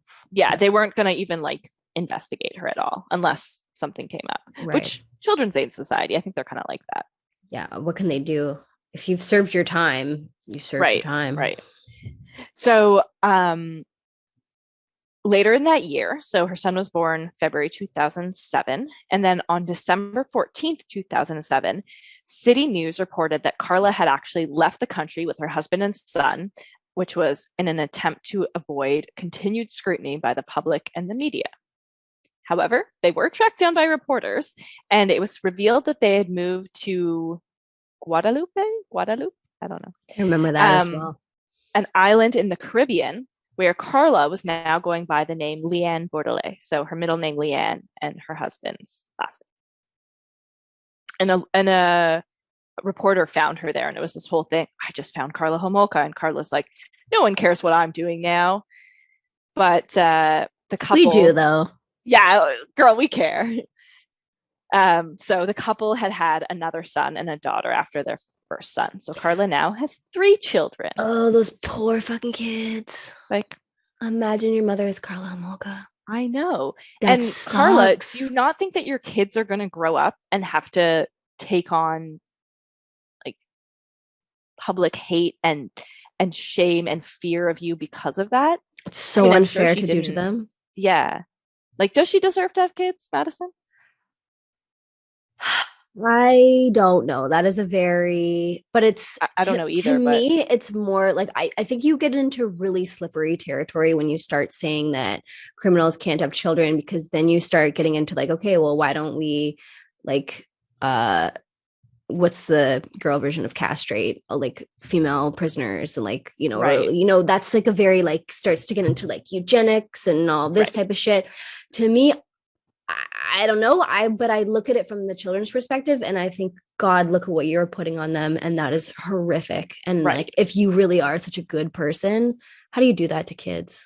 Yeah, and it's like she probably always wanted a family, whatever, and now she could have one, but I don't know. So it just makes me. It's another. I think indication of her extreme selfishness. Yeah, I don't think she was thinking about what it would be like for the kids necessarily, although they moved away from Quebec to escape scrutiny, but maybe that was scrutiny on her, not the kid. I don't know.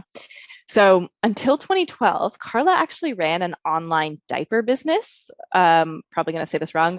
Bébé Doucier. I don't know. I'm definitely saying that wrong. So she had this like online, there was some type of online mom, baby type of store type thing. And she was running this business, but then people found out who she was. So then the business disappeared off the internet.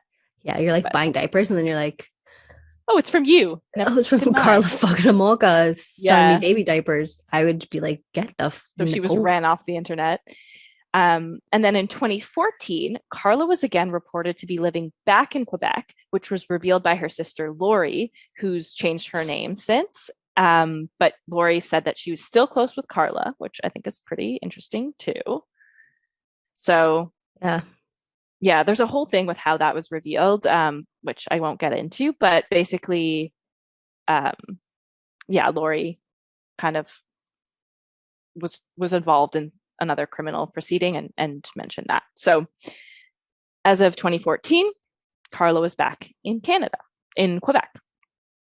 In April of 2016, reporters found out that Carla was living in the suburb of Chateauguay, I don't know. Quebec. I feel like it's a Chateauguay. I'm sure I'm saying all these French words very wrong. So my child is in French school right now, and I'm desperately trying to like read little kid French books, but it's pathetic. Yeah, I love French, but I used to live in Montreal, so I picked up a little bit of it, but it's all out the window now. So April 2016, Carla's back in the suburbs of,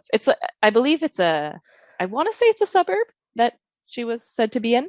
And the next year in 2017, Carla was in the news, very controversial, because it turned out she was actually volunteering at her children's private school, helping with field trips and like classroom setup.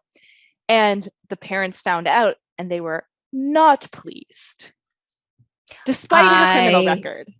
I would be head of that committee. Shut it down. Get her out. Yeah. Why is she here? And like for her, you can, her kids are not criminals. They can go to the school, but you drop them off and you pick them up. Mom is. And it's like, for her too. What kind of delusion are you harboring where you think that anybody wants you around their children? Like, nobody wants you around their kids. Go live on a farm, Carla. Why do you think that anybody would want this? So I do have it's like a 2-3 minute video that shows her being paparazzi'd. I don't know. Maybe we'll insert some of it. I know the exact video. No, we should absolutely put it in. Okay, we can insert it. It's on YouTube. It's pretty funny. She's like, no, no, don't. And she's like me. taping the reporter, and she's like, "Who are you?" And he's like, "Yeah, I'm a reporter." Like she's like, "I'm gonna report you." And like, for reporting. Cool. But yeah, so, and it's kind of cool because there's current photos of her, and she just looks like the most like unassuming mom. She looks just like a mom. She just looks so unremarkable now, you know, and it's just, kind of blending back into society. So that was 2017. As far as the latest updates we know on Carla, there are conflicting reports. So unfortunately, I was not able to find much conclusive, up-to-date information. There is a page on Facebook that I joined called Watching Carla Homolka. Did they let you in? They let me in, but there's not that much on there. So I don't know if there's like another layer of privacy in the group where you actually get to see the stuff. They accepted my request pretty fast, actually, but I didn't really see anything much on there that was recent. So in one French news source, it was reported that in January of 2020, Carla was now living alone, separated from her husband and children. And at that point, her oldest son would be around 13, which I think is definitely old enough to know about her past. I don't know if that would have coincided with that. So I read that, and I read that in a couple different sources, but I also read an article from June 2021 that said she's still living with her family. But I don't know, did that author of that article get the information from 2017 and just post it? You know what I mean? So, does that make sense? Like just assuming she hadn't updated. Yeah. So I'm not 100% sure. Is she still with her husband? Is she still with her kids? Or is she not? The one article had said now she's like living alone, or she's living with somebody who owns the landlord of a house, and she's separated. But then, like I said, another source said differently. So I'm not 100% sure exactly what she's up to right now, but she is out there doing her thing. It's like, what family is going to want your kid to come to their kid's birthday party? Like who's going to cheer for your kid on a soccer team? Like, but how are the kids going to feel Homolka's about you? Son. Yeah. Well, yeah. And like, what happens when her kids read Lethal Marriage? Right. What happens when her kids see this podcast? Yeah, I know. So I don't know. It's so interesting to me because I really, like we said, Paul, obviously trash. He's garbage. But like Carla, it's so agreed upon that it's like, okay, yeah, we all agree. He's the worst. He's rotting in jail. Cool. See ya. Carla, questionable if she would ever have committed these crimes had it not been for Paul. However, she still did them, and she gets to walk free. Like, I think if Carla had gotten life in jail, the public opinion on her might have turned different. Yeah. People might have felt like, and she deserves better. Less to talk about. And it's just, okay, see you later, bye. And like every once in a while, a podcast happens and you talk about the crimes and whatever, but then you're gone. But now she's in Costa Rica. She's volunteering in kids' classes. Like, bitch. Right. So she's living her life. No restrictions. She does have a criminal record. In 2010, there was a possibility of pardon where basically there was a chance to have not things taken off your record, but hidden on your record. Mm-hmm. But that was denied. And I believe they actually took that whole thing away, and that's not a thing anymore.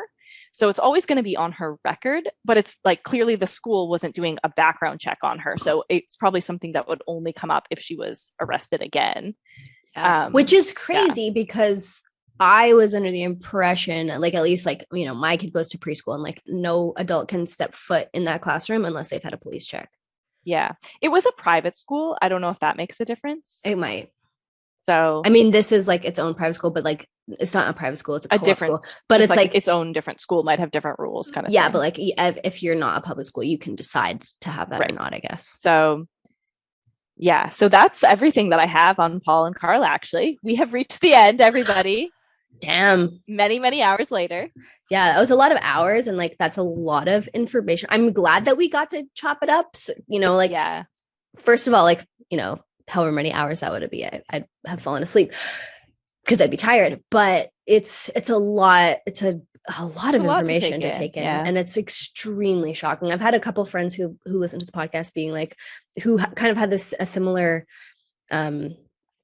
thoughts as I had, or like I looked into this definitely probably more than a lot of people did, but like not in the detail that you shared. And Right.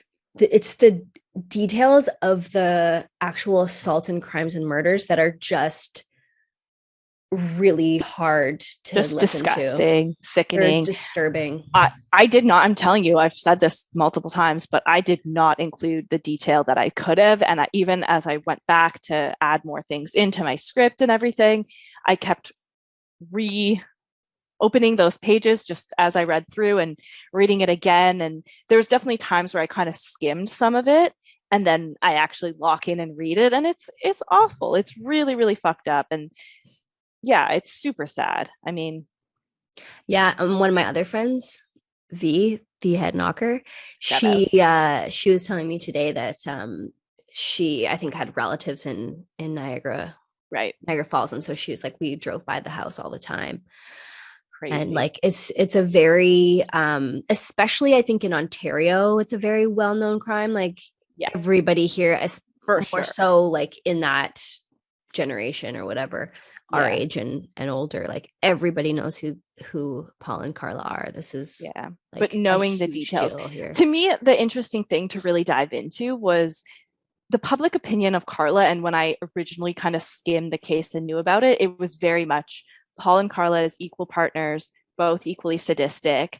And I think it's interesting to shed light on the fact that Paul was such a nightmare to live with. And he really did. I think there's undeniable evidence that he abused the shit out of her. And just as somebody who's interested in psychology, that's interesting to me what role that played on her, what effect that had. I agree. And I think it's clear that like Paul created Carla in a way, like he created, and maybe not fully, but and like she definitely I think you have to have something there in order, like She it's was got to like be a bit of a nature nurture kind of thing. she was like the clay that could be molded. Yeah, like it was there for sure. And I definitely agree with you there. Yeah. And but it is people, no excuse for it's her not behavior. It's really not, because honestly, I I get it to an extent. I understand how being with someone that's so toxic makes you start to display toxic tendencies as well. But there absolutely is a line. And I think she was socialized by Paul to see abuse as very normal. And I think that definitely happens. I know that happens a lot in like another case we did, which I don't know if it's out yet or will be out at the time of this, but we were talking about people who had been kind of like forced into sex work because they didn't have any other opportunities necessarily. Khalil Wheeler Weaver. But so in that case, we had talked about how all these women basically had no choice but to subject themselves, or felt like they had no choice, and society didn't give them another choice other than to subject themselves to a life of abuse as sex workers. And in those communities, it seemed like the abuse was very normalized. The police wasn't helping them, all that kind of stuff. And I do think there's something to be said for, or something huge to be said for, the social environment that you're in, conditioning you to accept different levels of what's moral and what's okay. But I think it's also the fact that with Carla, after she was out of the environment with Paul, she continued to display that kind of like selfishness and not lack of remorse, because she showed remorse, but lack of caring about hurting others necessarily. So it's selfishness. And it's interesting too, I have another case coming up that will really get into a lot of that and like childhood abuse and like what it does to you. It's so interesting to me. It's fascinating and it's horrific. It's really, really, really terrible too. Like when you think about just like children being abused. Right. And that's why I think her childhood is so interesting, because we don't know, like, I think it would make a huge difference to me if I knew that Carla was being sexually abused as a child.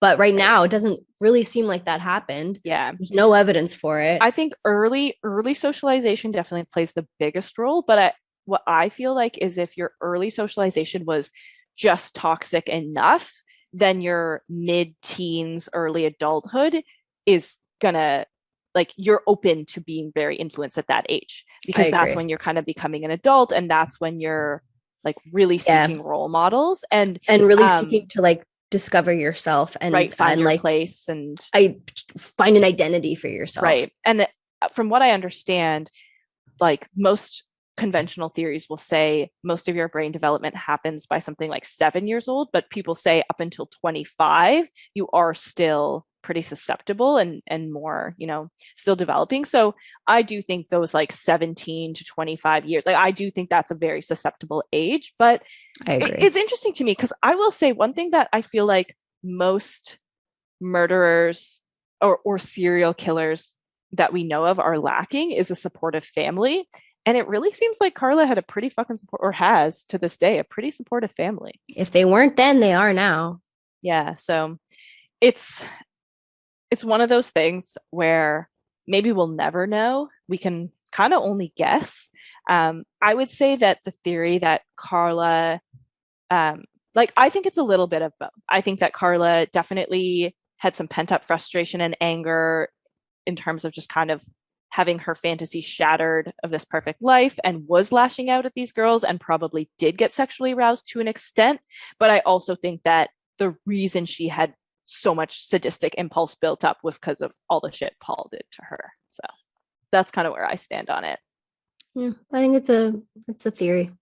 Yeah, it's impossible to know. Yeah, you'll never know. It really is. I think she's definitely got some sadistic tendencies, but sadism doesn't necessarily have to hurt others, if that makes sense. Like there are obviously people who like perform those sexual acts in consensual ways. So maybe had she met somebody who's like, Carla, let me teach you about consent, this wouldn't have happened. Yeah, it's the difference between like BDSM and rape. Exactly. So yeah, that's the end. 4 parts done. And if you made it this far, like, congratulations. Yeah, thank you for joining us on this epic journey. I agree with you. I would say that's a 10. Like, that's right. I was going to ask you. And especially too, I think 10. Coming from it as like a young woman or somebody who used to be a young woman, like this is the last people you want to run into on a dark night. Like, this is the boogeyman. This is every reason that our parents tried to drive us places and didn't want us coming home at night because of these people. Exactly. So like, to me, it's like not the people you'd expect. Yeah, it's especially scary. They're the reason that seem normal and cool. They're the reason that your parents are like, cool. Don't do, like, when a car pulls over and like presents a map to you, run, because of these people. Yep. 100%. So I just think that it's such a fucking fascinating case. There's so many aspects to it on a psychological level, on a human level, that are just so shocking and just so interesting. But yeah, that's all we've got for you. And as always, we would love to hear your feedback. We've been chatting with you guys as we've been releasing these episodes as we still continue to record them. So through this time, we've been chatting with some of you guys and very much enjoying that. So please continue to reach out to us. You can find us on Instagram at Who's Knocking Podcast. You can send us an email to hello@whosknockingpodcast.com. You can follow us on Spotify. You can, or subscribe. You can whatever you do on Spotify, on Apple Podcasts. Please leave us a rating and a review. And a couple people have left us reviews and they were really nice. Yeah, thank you for leaving us reviews, everyone. So really thank you for that. Right. And like I said, we're on Instagram. We post extra content on there, some behind the scenes stuff. And we are also on YouTube, where we either have ourselves being recorded in person or virtually today. And we also have visuals courtesy of our producer, Aidan. So if you'd like to see the visuals that we talked about, those are on YouTube. And I think that's everything for now. So remember, stay safe out there, because you never know who's knocking.